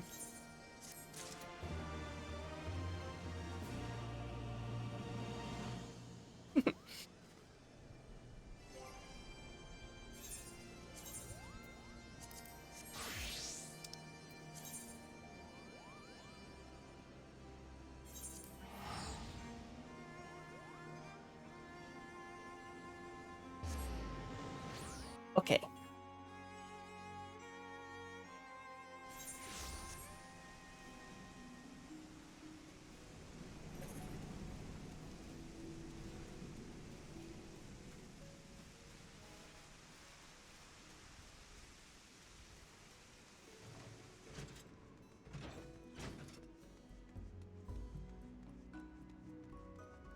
We're just gonna... have a sit. We're gonna chill for a moment.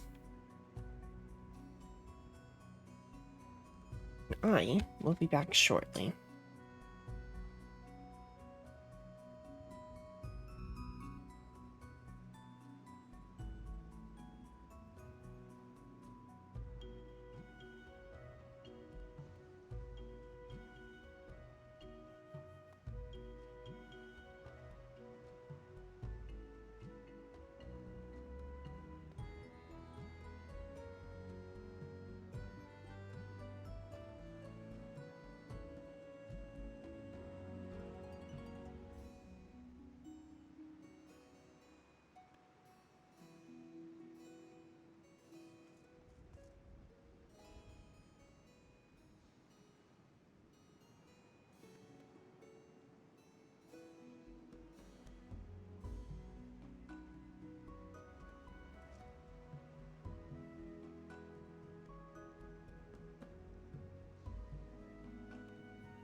Okie dokie.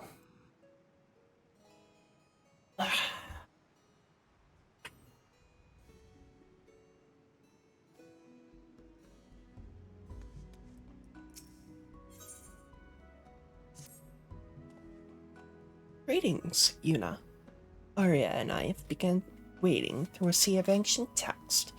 We've yet to fish out any promising cures for her condition. I did, however, recall something which may help narrow down our search. Long ago, Lambard had one particular book which he would read with uncommon intensity. I've forgotten the title now, but I do remember that inside were scrawled the memoirs of a deranged killer who was executed as a heretic in Ishgard. This criminal is said to have committed a number of ritualistic murders, all carried out with a most peculiar form of thaumaturgy. I merely thought it a vulgar choice of reading material at the time, but I wonder if that peculiar form of thaumaturgy was what kept Lambard glued to its pages. It sounds positively awful, and yet it might just give us the clues we've been missing. I'll see if I can't track those memoirs down. I understand it's quite a rare volume, and when it comes to hunting down elusive treasures, it may be worth consulting a professional treasure hunter. Yuna, are you acquainted with Midnight Dew? Why don't you take Arya and pay her a visit? I will try my hand at a different route. It's a long shot, but Rowena is known to stock a truly eclectic range of wares.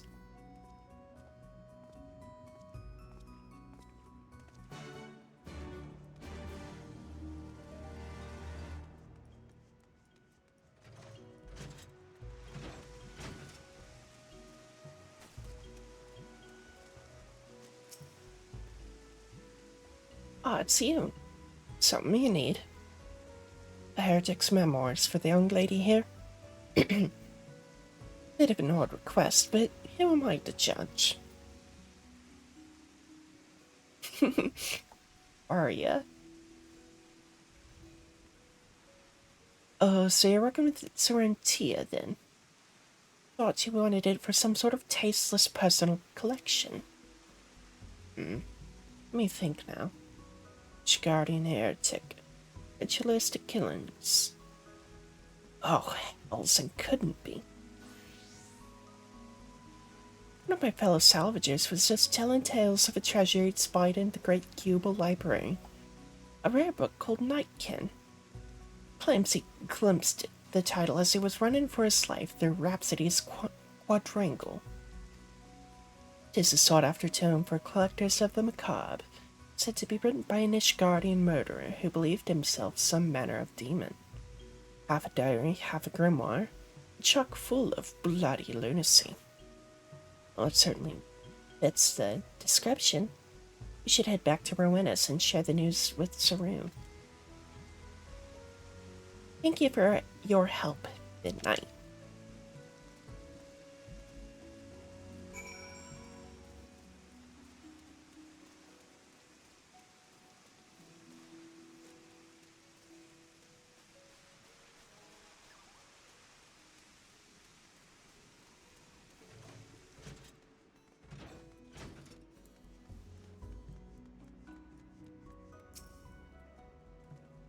Yes, Nightkin.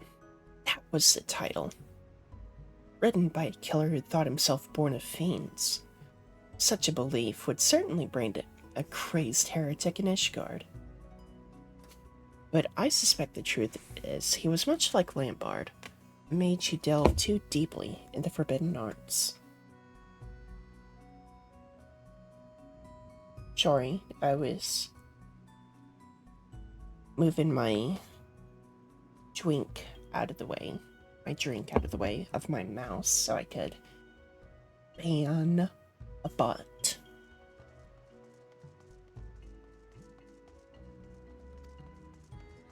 And you say the book was seen at the Great Cubal Library. I've not entered that place since the Charlanes departed this land. But have you, Yuna? Not a few times. Like the back of your hand, eh? Well then, I vote for you to be our guide. I hadn't known the library's guardians had turned hostile. I am sorry, Arya, but you will have to remain behind. No sense putting you in a situation where you might be forced to fling spells. Oh, I would have liked to see those fabled shells. But you're right, of course. Come, Yuna. Let us hurry through the hinterlands ere some intrepid scavenger makes away with our prize.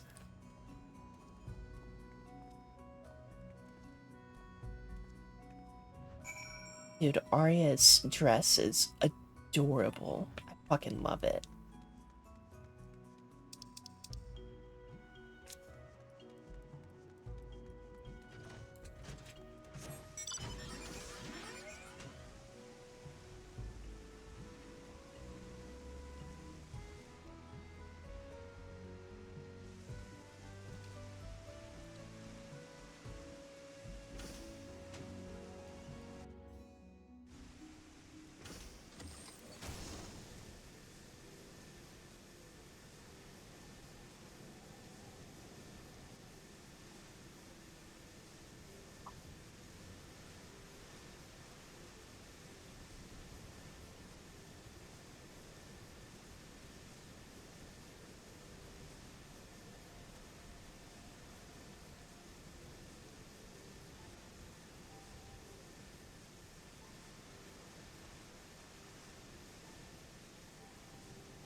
Uh,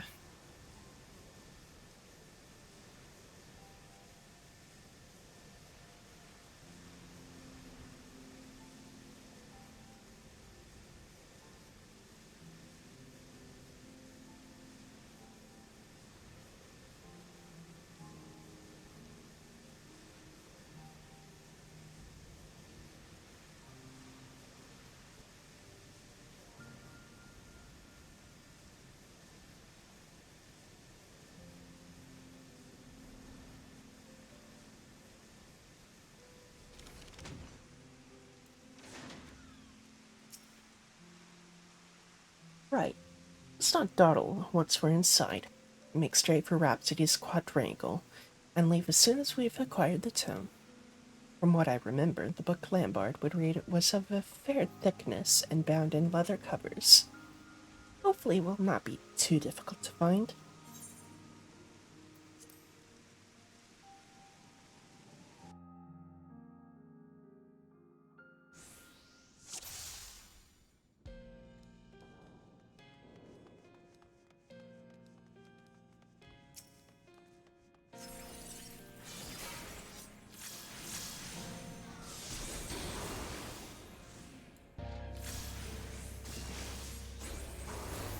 Oh, come on.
Man, now we're one off. Oh, shit.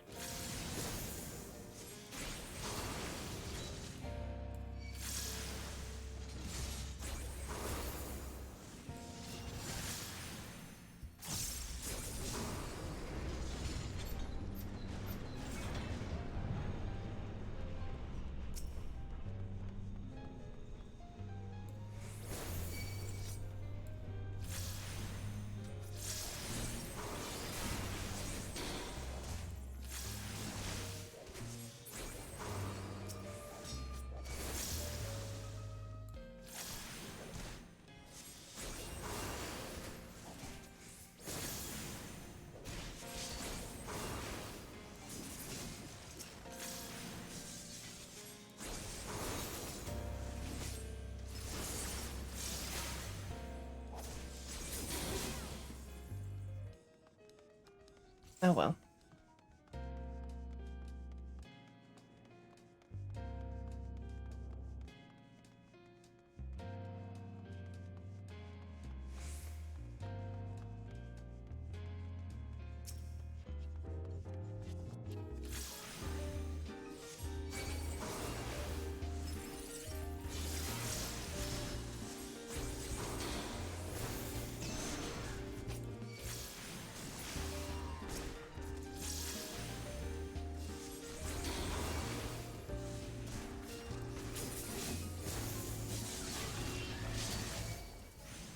What? What? Hello? The fuck? Okay.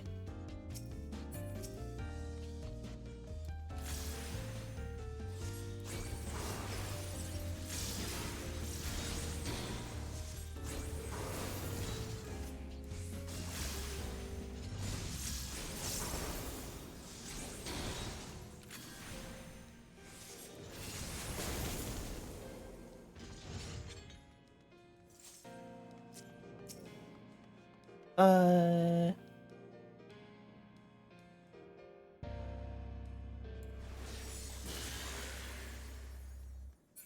Sure.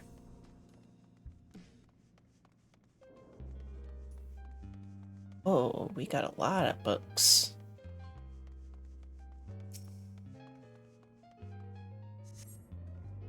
In the year 960 of the Sixth Astral Era, a murder did occur wherein a member of the clergy was struck down by a knight of common birth.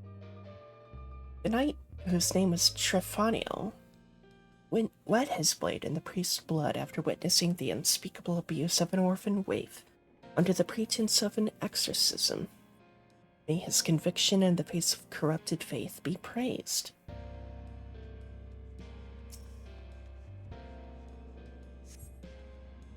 Is that, uh...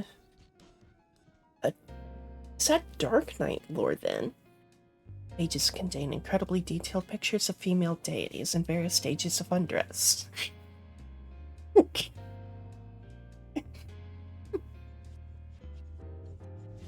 We found a porno of gods.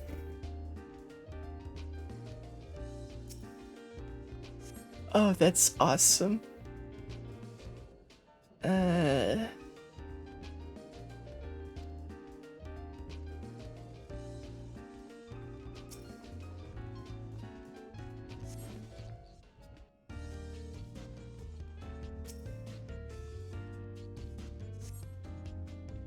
Today I visited the Twelfthwood.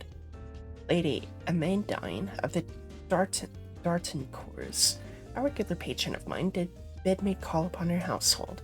Set off with confidence, my latest masterpiece in hand. But it was within the walls of Hawkham Manor that I beheld the true pinnacle of perfection.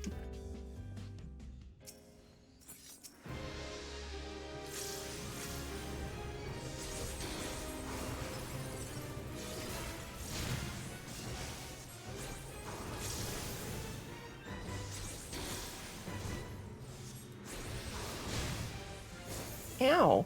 Dude.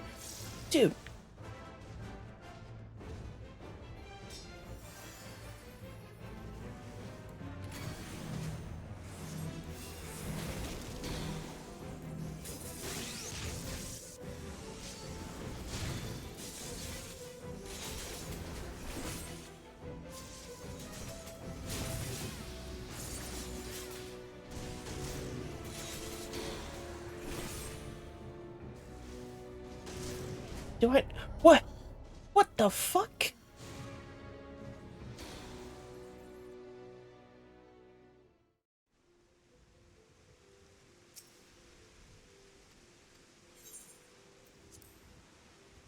What the fuck?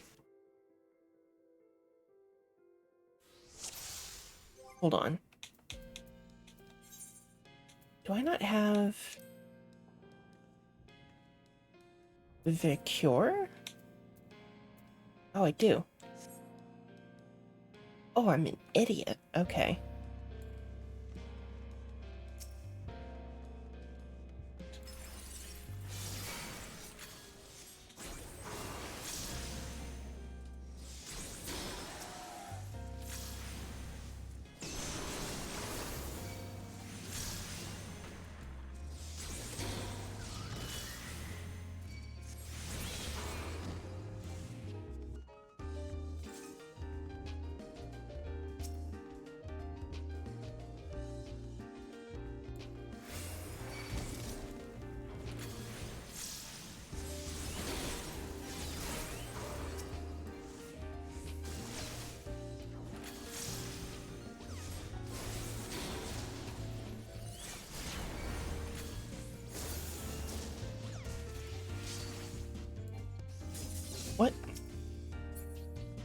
Um,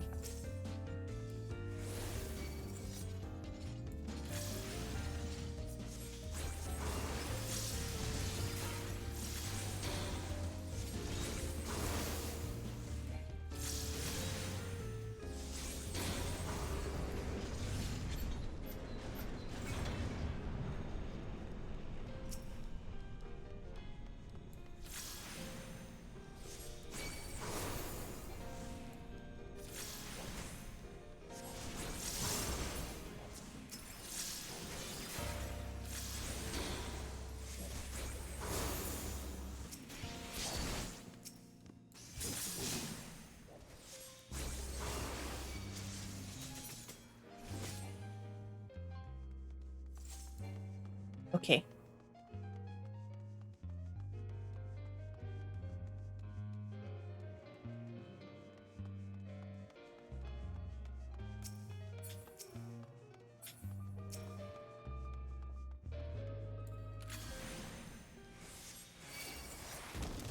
Bruh, why did their fire go away?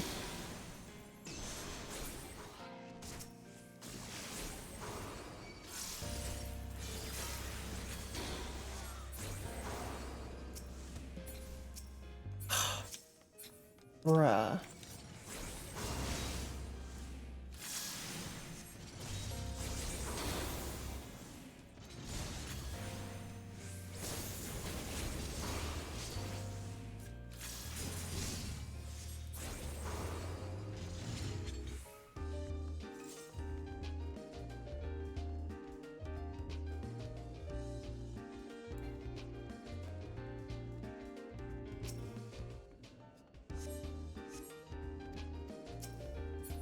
Oh, so it's not a set spawn, it's just...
Okay.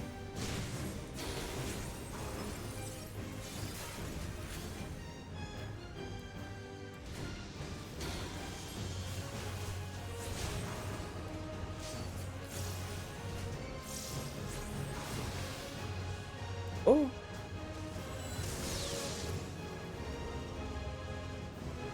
Dude.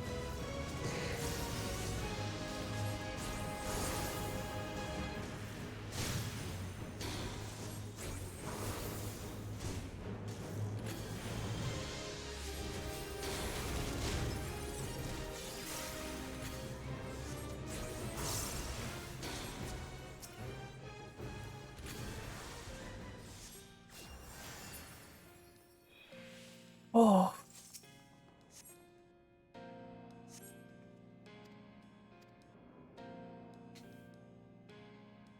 Yay. Did it.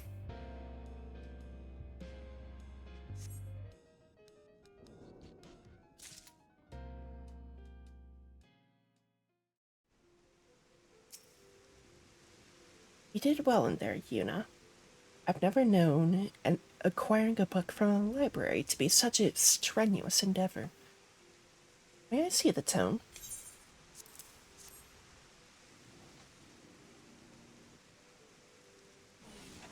What the fuck was that bike? What? That was some Tron shit. Yes, the author does certainly seem convinced of his demonic heritage. I can see how the clergy of the time would have passed these writings off as a heretic's delusion, but the spellcraft contained within is odd but incoherent rambling. Within his memoirs, this mage has provided specific instructions on the workings of forbidden sorcery. Little wonder that Lambard spent so much of his time studying the tome's secrets. There's more. Much more. Let us return to Idleshire. Arya needs to hear this.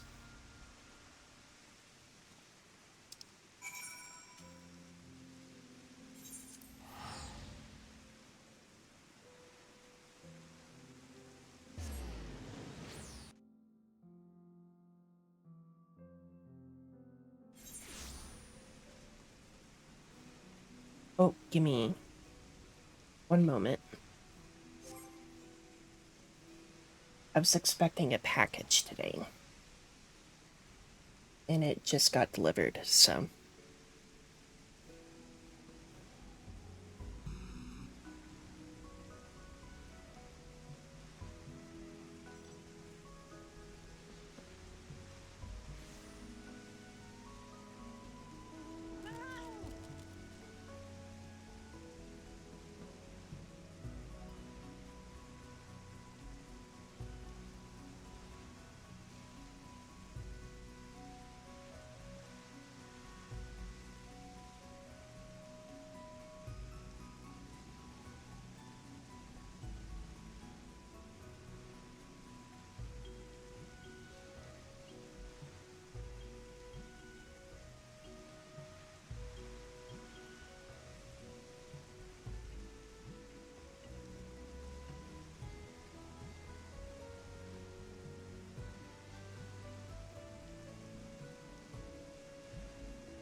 Okay.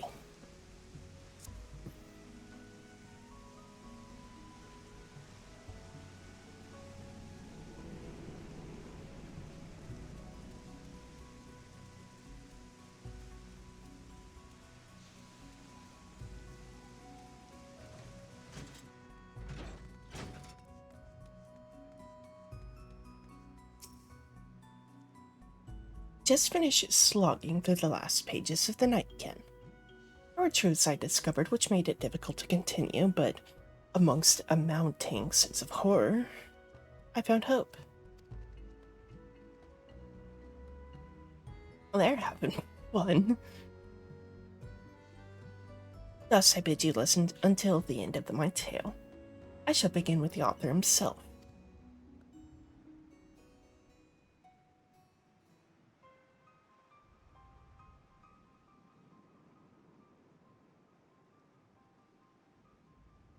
And so this man who wrote The Nightkin was not merely some disturbed killer, but a mage who had mastered the arts of the ancients. Exactly so. A century ago in Ishgard, this monster in mortal guise devoured all manner of forgotten text, teaching himself everything from red magic to Maquis summoning rituals. The secret to his seemingly inexhaustible power lies in his bloodline. He was directly descended from a Vaki archmages who had ingested the lifeblood of the void-sent Queen Lilith. In fact, it was with this very archmages that the vile practice of infusing oneself with void-sent blood first began. I believe I told you how the red mages later outlawed these rituals, but the damage had already been done. Lilith's insidious energies had been passed on to the archmages' heirs. This clan of ether-drinking spellcasters became known as those who were born into darkness, the Nightkin.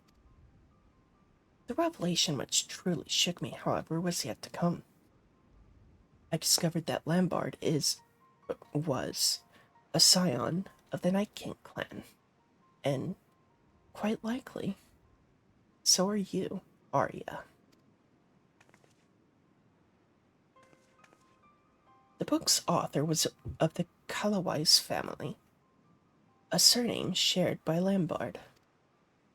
With no small amount of trepidation, I determined to look once more into your family's records, and learned that the Kalawais name was also prevalent on your mother's side. This can be no coincidence. Are you saying that void-sent blood runs in my veins? It explains your preternaturally strong affinity for black magics. When I remember that Lambard was of a similar arcane disposition, connection is even more obvious. He had no need to ingest fiendish blood. He simply awoke the corruption which had always lurked within him. The rituals for doing so were clearly described in the pages of the Nightkin. These rituals performed upon me, too? Again, it is doubtful considering their complex requirements. My theory is that your latent talents were stirred into wakefulness quite by accident through your induction into the ranks of the Red.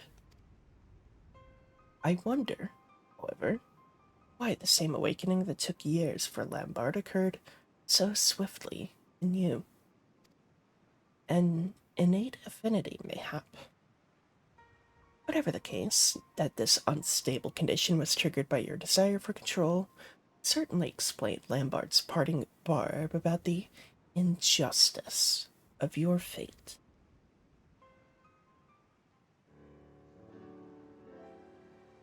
But all is not lost. There is a way to undo the curse of your lineage. The first Kalawais drew Lilith into our physical world by providing a mortal host for her soul to possess. He stood unflinching before the fiendish queen he had summoned, and forged with her a bargain of blood and darkness. Once the Archmagus had partaken of her essence, however, he entrapped her inside a heavily glyphed box. Her material form thus captured, Lilith was unable to return to her shadowy realm. It was written that her imprisonment on this plane of existence was a necessary act, lest the potency of her blood begin to wane. Do you understand what this means, Arya? I think so. The corruption inside me will last only as long as the Void-sent Queen remains in our world. Oh, I see. We need to find that box and banish Lilith back to the Void. Exactly right. Defeat the Void-sent, and the curse upon your blood is lifted. Of course, a creature of Lilith's stature would ordinarily present a near insurmountable challenge. We are fortunate, then, that the summoner bound her essence to a feeble vessel to prevent her from manifesting her full power. Even we few should stand a chance against this lesser incarnation. Now, it appears the author succeeded in tracking down Lilith's prison. And though the book makes no mention of the event, it is entirely possible that the box passed into his possession. Our surest bet will be to follow in his footsteps. Rest and prepare, my friends. We have an exciting adventure ahead of us.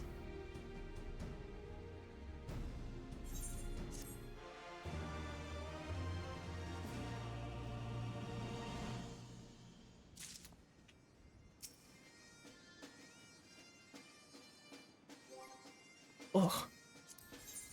Lagging.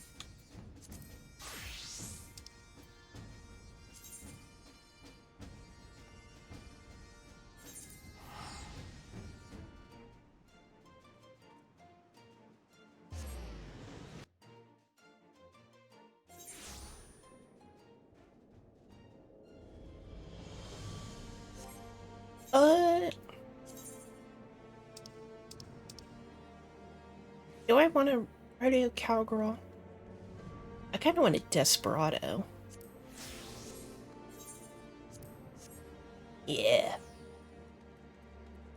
Where am I going?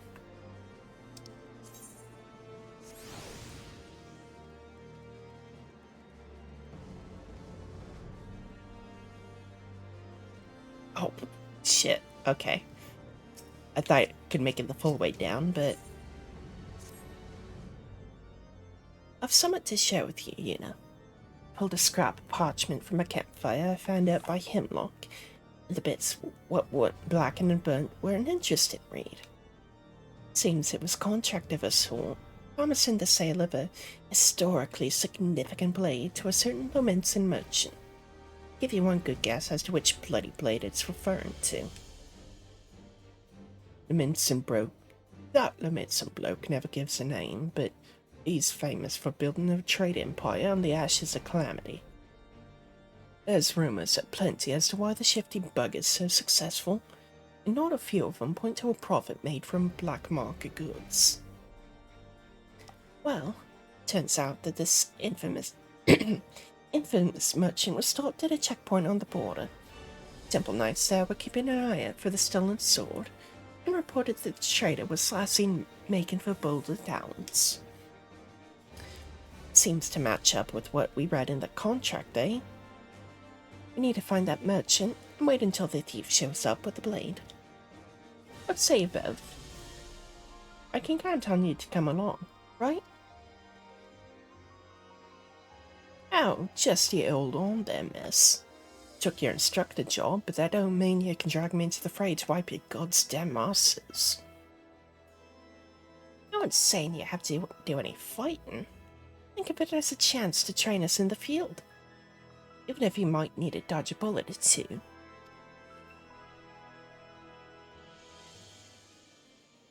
Why do I let myself get roped into these messes? Well, seeing as that merchant has given me Homeland a bad name, I suppose I can help you this one time. Better see that you're out there too, you know. Settled then. Get your kids and meet us out near Boulder Downs.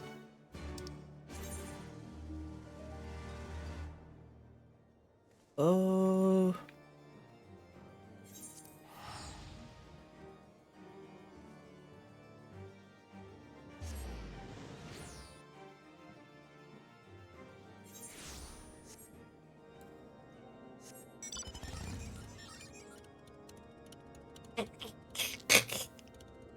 Silly tooth junks.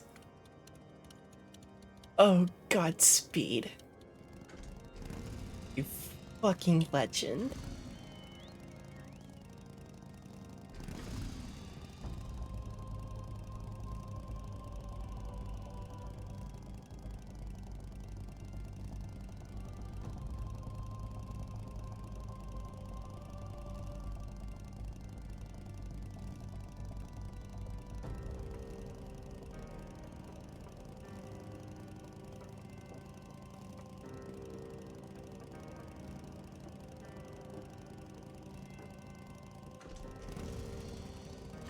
Ugh.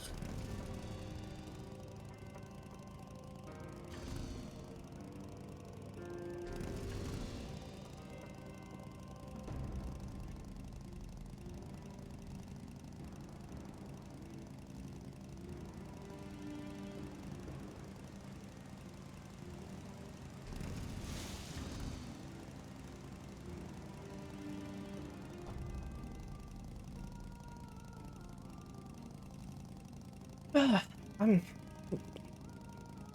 getting kind of tired. Um, I don't know if I'll be wanting to do a few levels of deep dungeons then.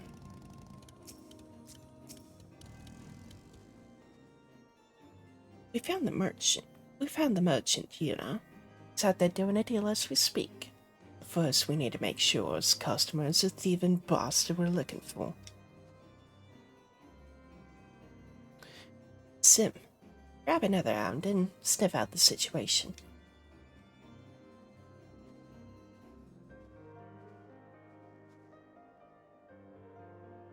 You best go too, you know, just in case some pups run into someone they can't handle.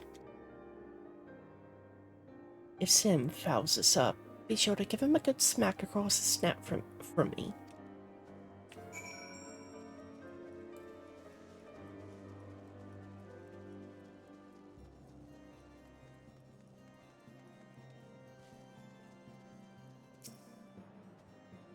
What? Well, I don't trust us, Summit. After all the drills Frost and Thal's put us through, I reckon we can manage a bit of spying.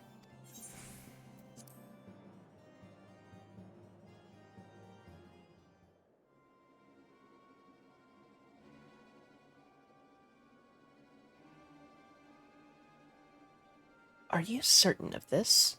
As I recall, the client requested that her hunting be delivered directly upon its acquisition. I was the deal. We delivered the sword, but then our client, as you say, turned around and gave it right back. Change it bleeding nod or something, I don't know. Look, can you fence the thing or not? Yes. I'm sure we can come to an equitable arrangement.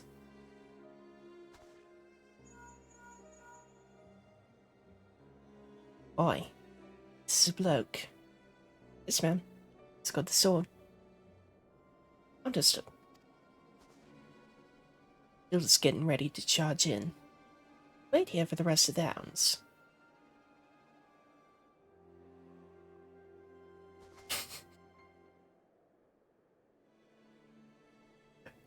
Did we just get like full upskirt? Oh dear.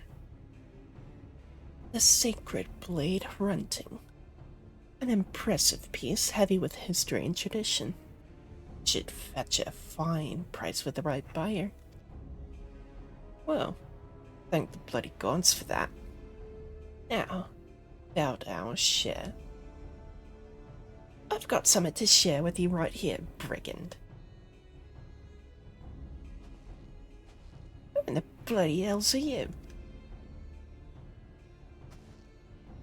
Hilda's hounds.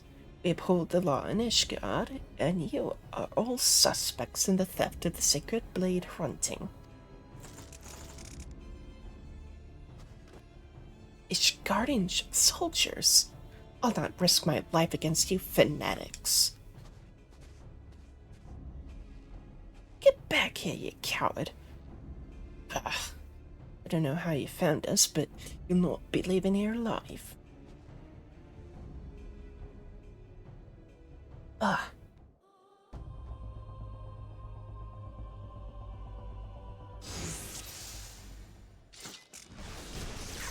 Oh, wow.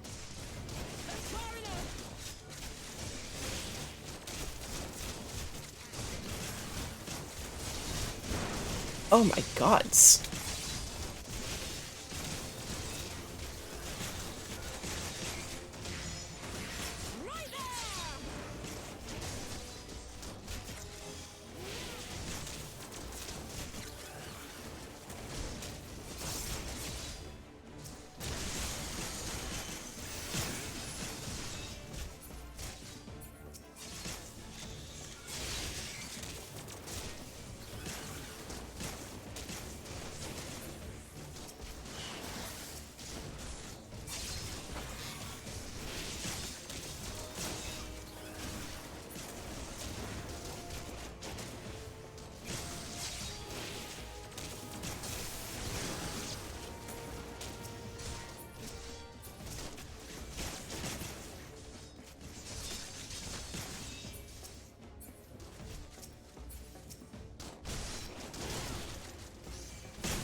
Point blank.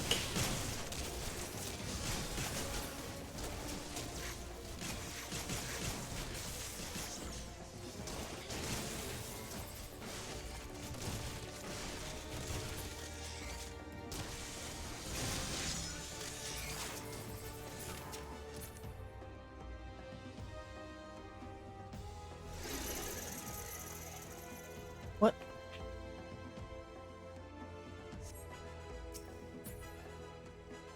Oh.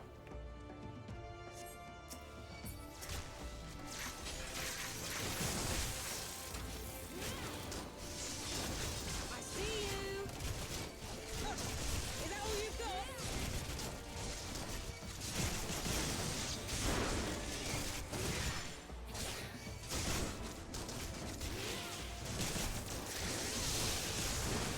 Oh.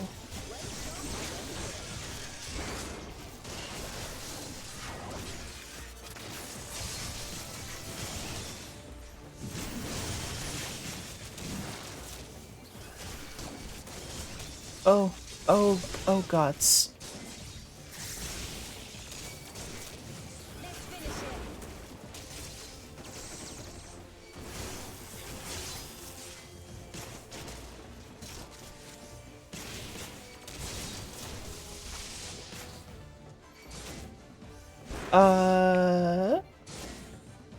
Oh, this is lovely.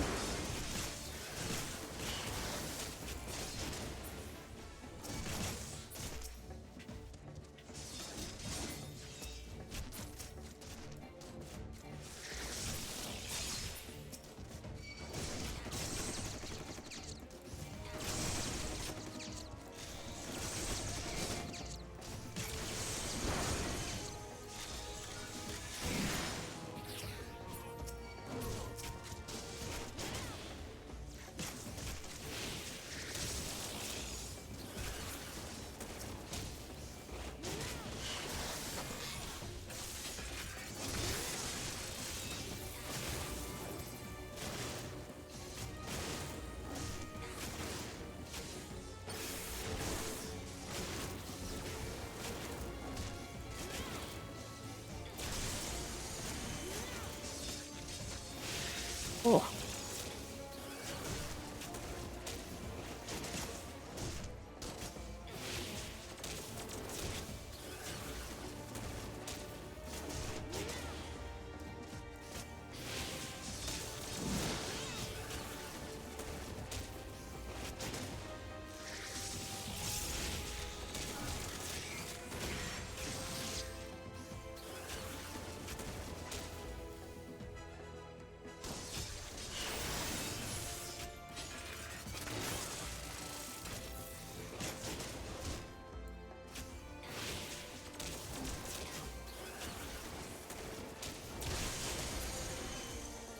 Oh.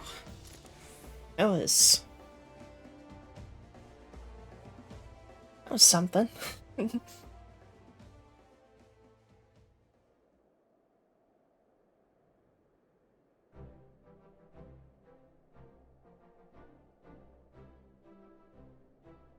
lads are still after the bandit chief himself, but looks like we've got the sort sorted. We'll march him back to Ishgar and squeeze him for information, then hand him over to Miskadane.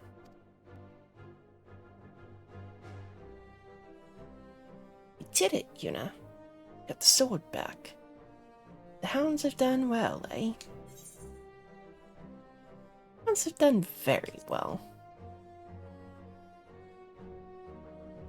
Thanks, Yuna. Means a lot coming from you. Well, of course they've bloody done well. God, they've got me to train him. Sorry, Hilda, but the leader's gone. Seems the bastard had a chocobo hidden nearby. It's in the saddle and away before we could catch him. Ugh. Well, there's not to be done about it. Blade's ours now, in any case, so let's call this one a victory. Time to head home.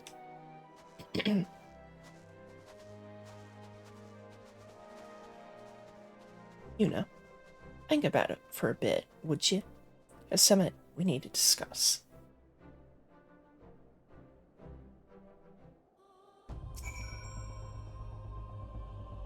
When he was fighting them bandits, I got a glimpse of the leader's weapon, and I reckon I might know where he got it from. I'll need to do some snooping around before I'm certain. Old habits die hard, yes. Anyway, do me a favor and tell Ilda that I'll be taking some time off until I'm satisfied with curiosity.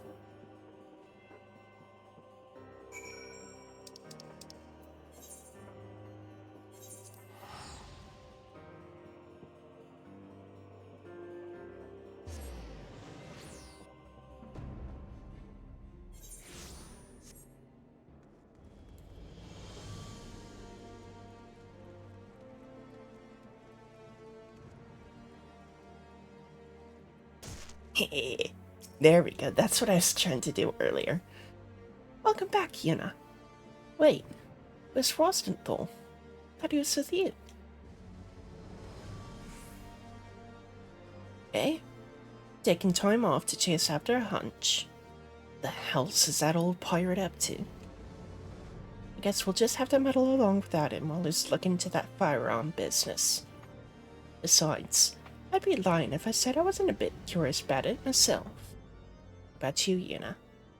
Come back to the room when he can, and it might be as well have a tale to tell.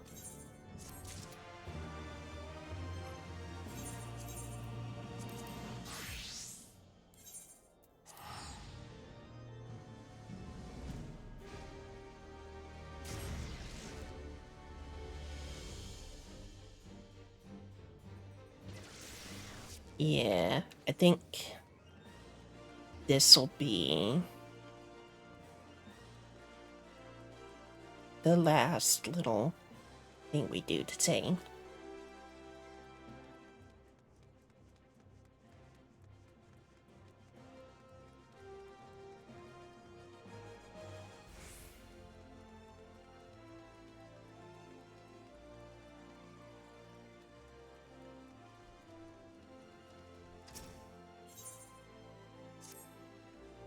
It is good to see you, Yuna. You'll be pleased to hear that our exhibition at the Sultanate was a rousing success. Rana gave quite the inspired performance. It would seem the girl has indeed taken her lessons to heart. That leaves Gridania as the final stop on our three-nation tour. I meant to depart immediately, but I must confess that the curious developments in Ul'dah has given me pause. Upon our arrival, let us first pay a visit to the Adder's Nest and inquire as to any strange happenings about town. Do not ask me why, but I believe it is best we stay vigilant.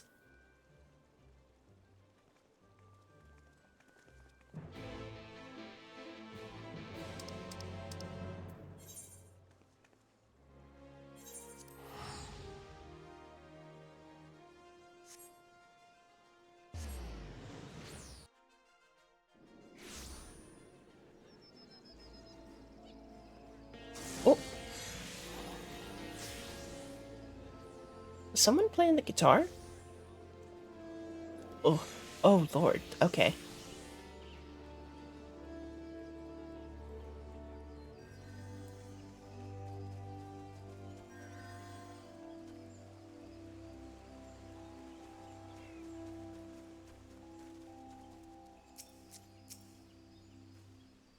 Ah, Yuna, I am sorry to say that my fears appear to have been well-founded. Gridania, too, has seen its fair share of social unrest of late. I explained the situation to my colleagues, good sir. You are familiar with the Duskwight, yes? They are a clan of Ellison who eschew the shackles of urban life and instead choose to live in isolation. For the most part, both sides choose to leave the other well enough alone. Recently, however, events have taken a troubling turn. Groups of Duskwights have been assembling for reasons unknown, holding secret gatherings on the outskirts of the forest. Whatever their aim, we can be quite certain that it is nothing good. The Twin Adder is content to let them be, provided they do us no harm, but when they turn to thieving and threatening our way of life, we cannot simply turn a blind eye. To say that tensions between the Duskwights and our citizens have been rising would be an understatement. To this point, troublemakers among the Duskwight have primarily acted alone. Lapine? Lapine? Oh, Lapine. Which makes the manner in which they are now plotting something together in plain sight all the more concerning. Some here at the nest even believe that they are sowing the seeds for a violent uprising. As fortune would have it, these Duskwhite rabble-rousers have recently been sighted with particular frequency in the immediate vicinity of the venue where I had hoped to hold our performance. Needless to say, we must address the immediate danger before we can even think going forward with our performance. Yuna, Rana, I would say we investigate the matter together this time. Consider it done. I'll make up for my failure. Just you watch me. Once I've soothed the Duskwights' hearts with my dance, rioting will be the furthest thing from their minds.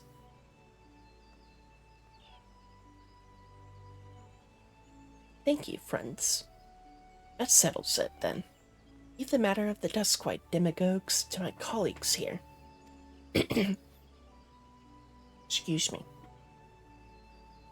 I suppose there will be some merit in delegating the task to you, rather than risk fanning the flames between the Duskwights and our own citizens. And yet, you are a dance troupe, are you not? Are you certain that your friends here are up to the task of suppressing an armed revolt? You can be assured that they are. For what it is worth, I too will be accompanying Rana and Yuna to ensure that everything is in order. Besides, there is something that I would confirm with my own eyes. And with that, we should be on our way. The Duskwights in question are said to be congregating in the South Shroud. Let us meet first at the local tavern and formulate a plan of attack.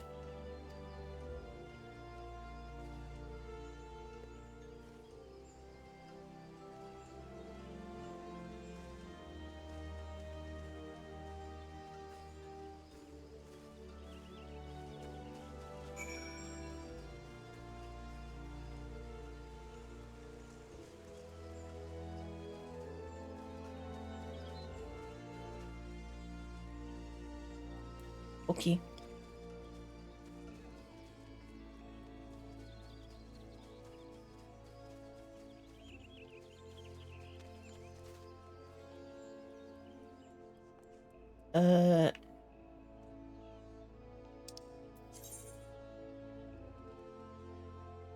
Oh, wait, okay. I'm dumb.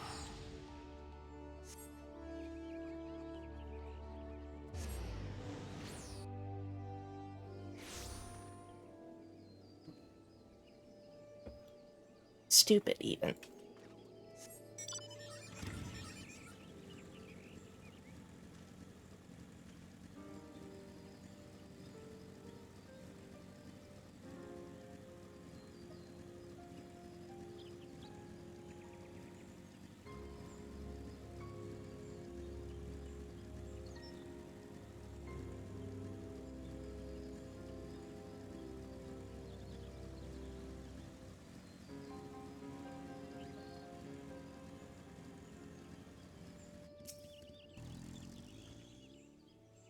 According, according to one of the regulars here, the Duskbite troublemakers were seen not long ago just to the northeast of here. And that's not all. A rumor says that they were, and I quote, gyrating and undulating in a most curious way. Whatever it was that we witnessed in Thanalan, it seems likely that it's afflicted the people here as well. We must investigate the matter with all speed. Come now.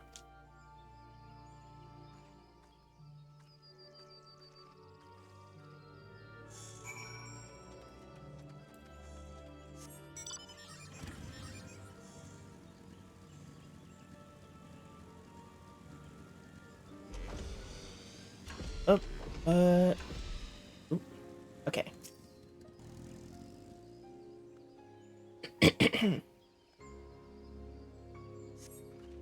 No, Mistress Nashmera. Nashmera, I think I saw something over there behind the bushes.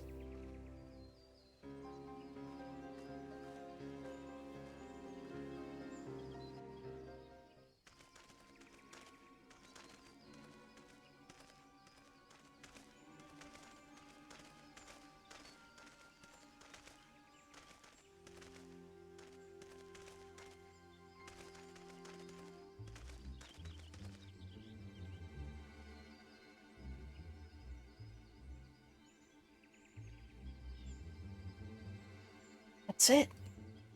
That's the same creepy dance I saw in Old Awe. The Dance of the Damned. Yes, it is just as I feared.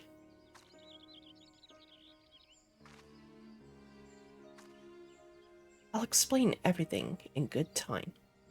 For the moment, just leave them to me.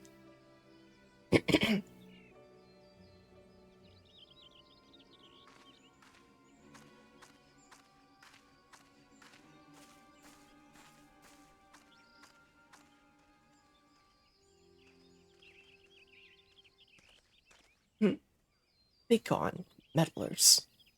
Leave us to our dancing.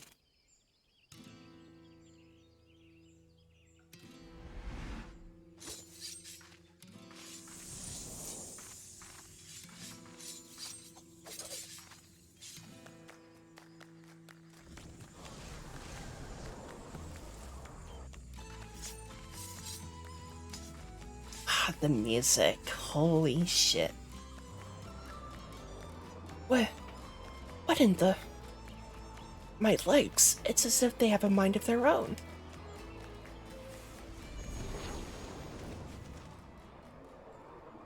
Aw, man. And more of that music. Oh.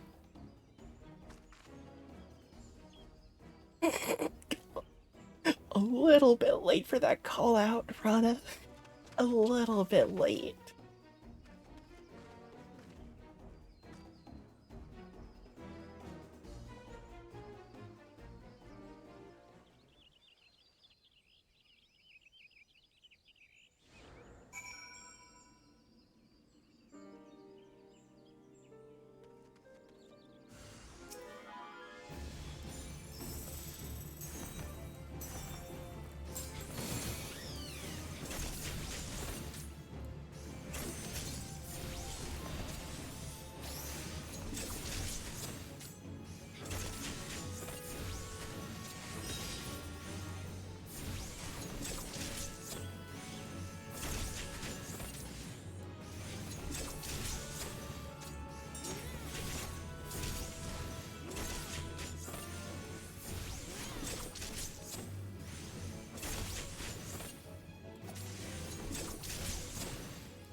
Forgive me, Yuna, and thank you.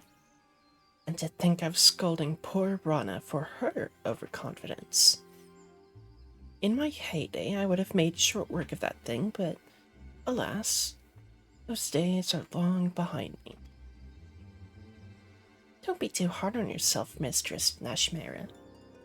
We all have our bad days, and besides, it's not as if you were just being reckless like me. But never mind that. What in the world did I just see?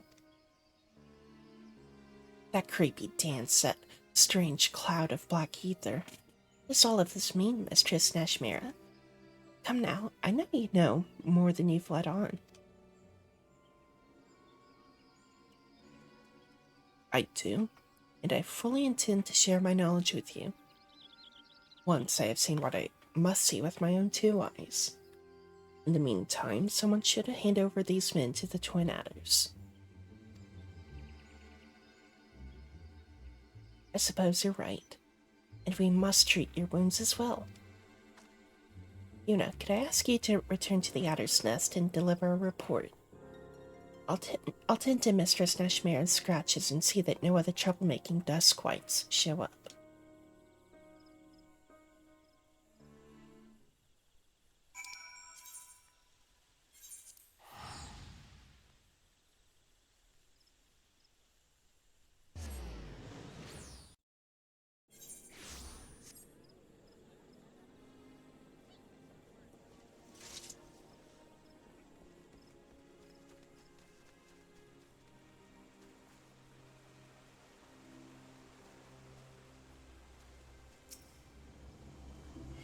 What's this?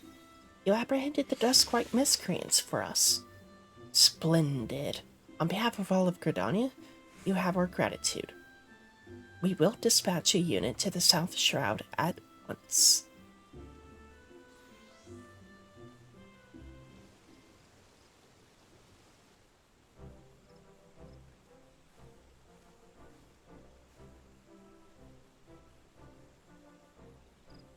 My apologies for the delay, Yuna. I'm pleased to report that our dancing Duskwight friends have been handed over to the proper authorities. And Rana's patched up my wounds good as new. With sufficient rest, I should be back on the stage in no time. Not on my watch, you won't. I mean, pray do not overexert yourself, Mistress Nashmira. You need your rest.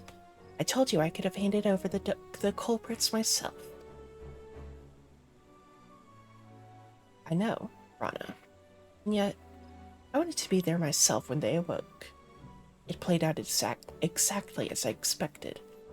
They remembered little or nothing about their dancing, their secret gatherings, or any of the conversations that led up to it all. Just being stubborn, no doubt. Worry not, friends. The Twin Adders will carry out a proper interrogation. And yet, one thing concerns me. Is it true that these events bear a striking similarity to a situation you witnessed in Ul'dah?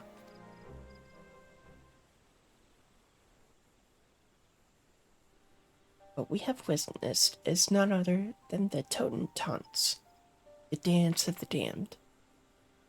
And it is our God's given duty as dancers to see that it is never danced again.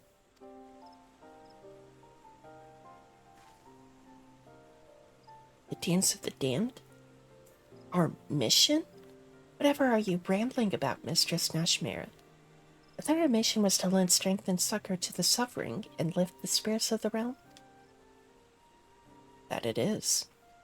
And yet, the truth of exactly what this entails runs far deeper. Throughout our storied history, the dancers of Troop Falciam have saved countless lands time and time again from a fate most dire.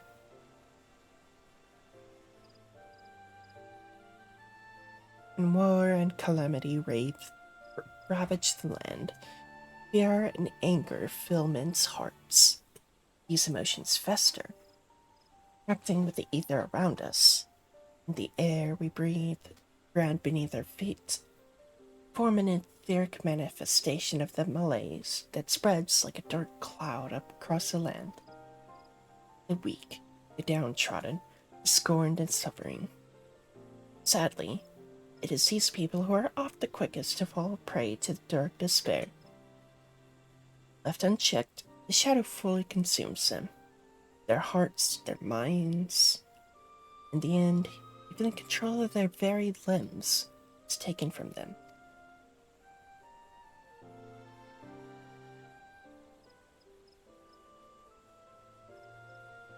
Stripped of the last semblances of sanity, they flail about in a manner most hideous. Tales tell of mothers blissfully unaware as they trampled their beloved children. Men who danced so violently they ripped the limbs from their own body. This is the Toten Tanz, the dance of the damned. What madness is this? If you speak true, and this damnable dance you speak of arises from the fear and anger in people's hearts, why did it not manifest itself in the wake of the calamity, in Eorzea's darkest hour? Call me mad, but I think I understand. In times of greatest crisis, just surviving for another day requires all the strength we can muster. People have neither the time nor the freedom of mind to dwell on emotions like hatred or anger. Rana has the right of it. It's precisely at this time when Eorzea has made great strides in its recovery, yet deeper wounds still go undressed, that your people are most susceptible to that damnable dance. So that is why our art was born so many ages ago. Not just to drive out the darkness from people's hearts in a figurative sense, but to literally cast out etheric shadows and free the afflicted from the clutches of the Totentons. Yes, this is the truth, true falsium, passed down from principle to principle for generations. What I did for the Duskwights was to use my dance to extract the darkness from their hearts and give it physical form that can be then struck down and banished. It's been several centuries since the menace of the Totenton slaps reared its ugly head. To be honest, when we first came to Eorzea, I was unsure as to what we would encounter. So as to not worry the two of you over much, I kept the truth from you. Yet now that I have seen it with my own eyes, our mission could not be more clear. As the inheritors of the Kriegstons, we must chase the shadow of the Totentons from this realm. I beg forgiveness for the secrecy, my friends, and ask that you lend me your aid. You can count on me.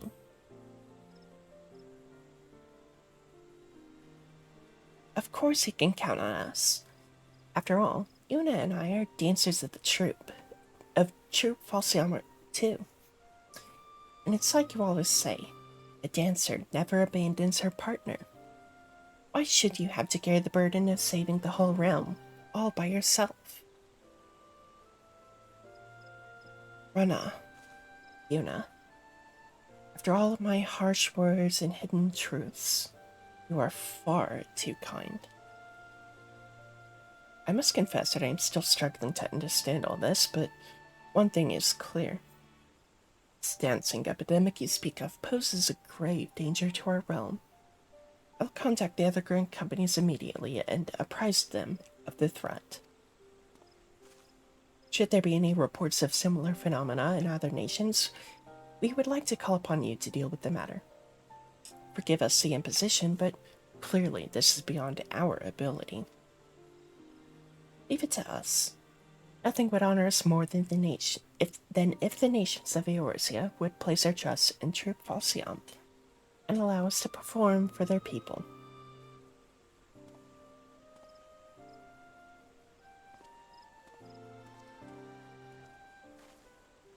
And with that, only Ishgard and Alamigo remain on our itinerary. Alamigo yet struggles to free itself from the Garlean yoke. We have no choice but to make Ishgard our next destination. At any rate, we will need more time to properly prepare for the confrontation ahead. In the meantime, Rana, you are to continue your performances. You require more practice before I can bequeath to you all the secrets of the Kriegstons. You can count on me, Mistress Nashmira. And you, Yuna. Pray continue to hone your skills in battle. If we hope to prevail against the Totentons, we will need your martial skills as much as we need your dancing. For no, it is not enough that we lure the shadows out of people's hearts. We must dispel the darkness for good, lest it simply drift on until it find another unsuspecting host. Yes, we will be needing your strength more than ever. And with that, I, too, should prepare myself. Our true last act draws ever closer at hand.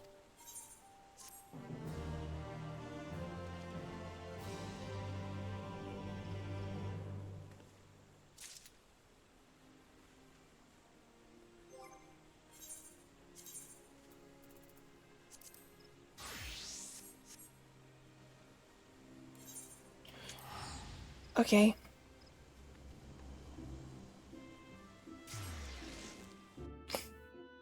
That can be it for today.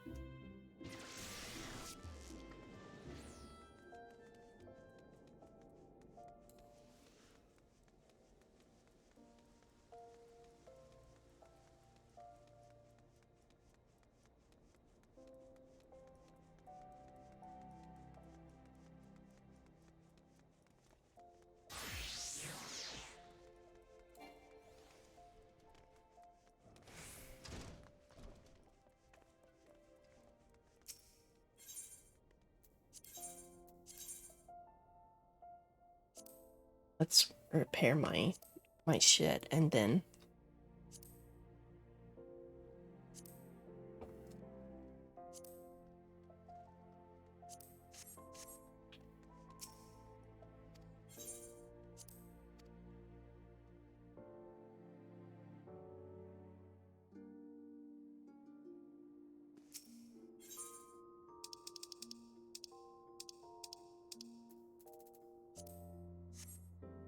all right. Honestly, a little disappointed. I only had one viewer today for my birthday stream, but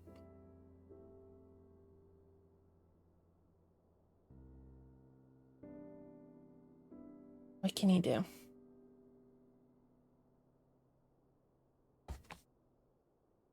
Been hurting for a higher average viewership anyway.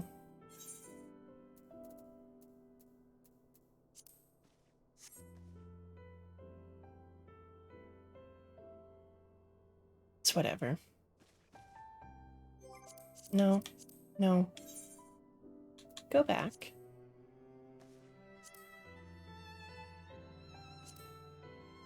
Yeah, there we go.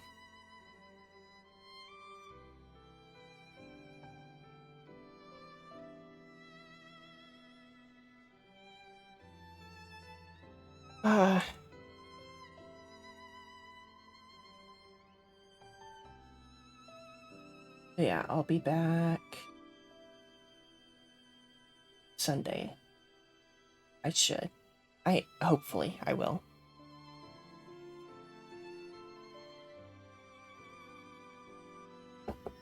All right. Bye-bye.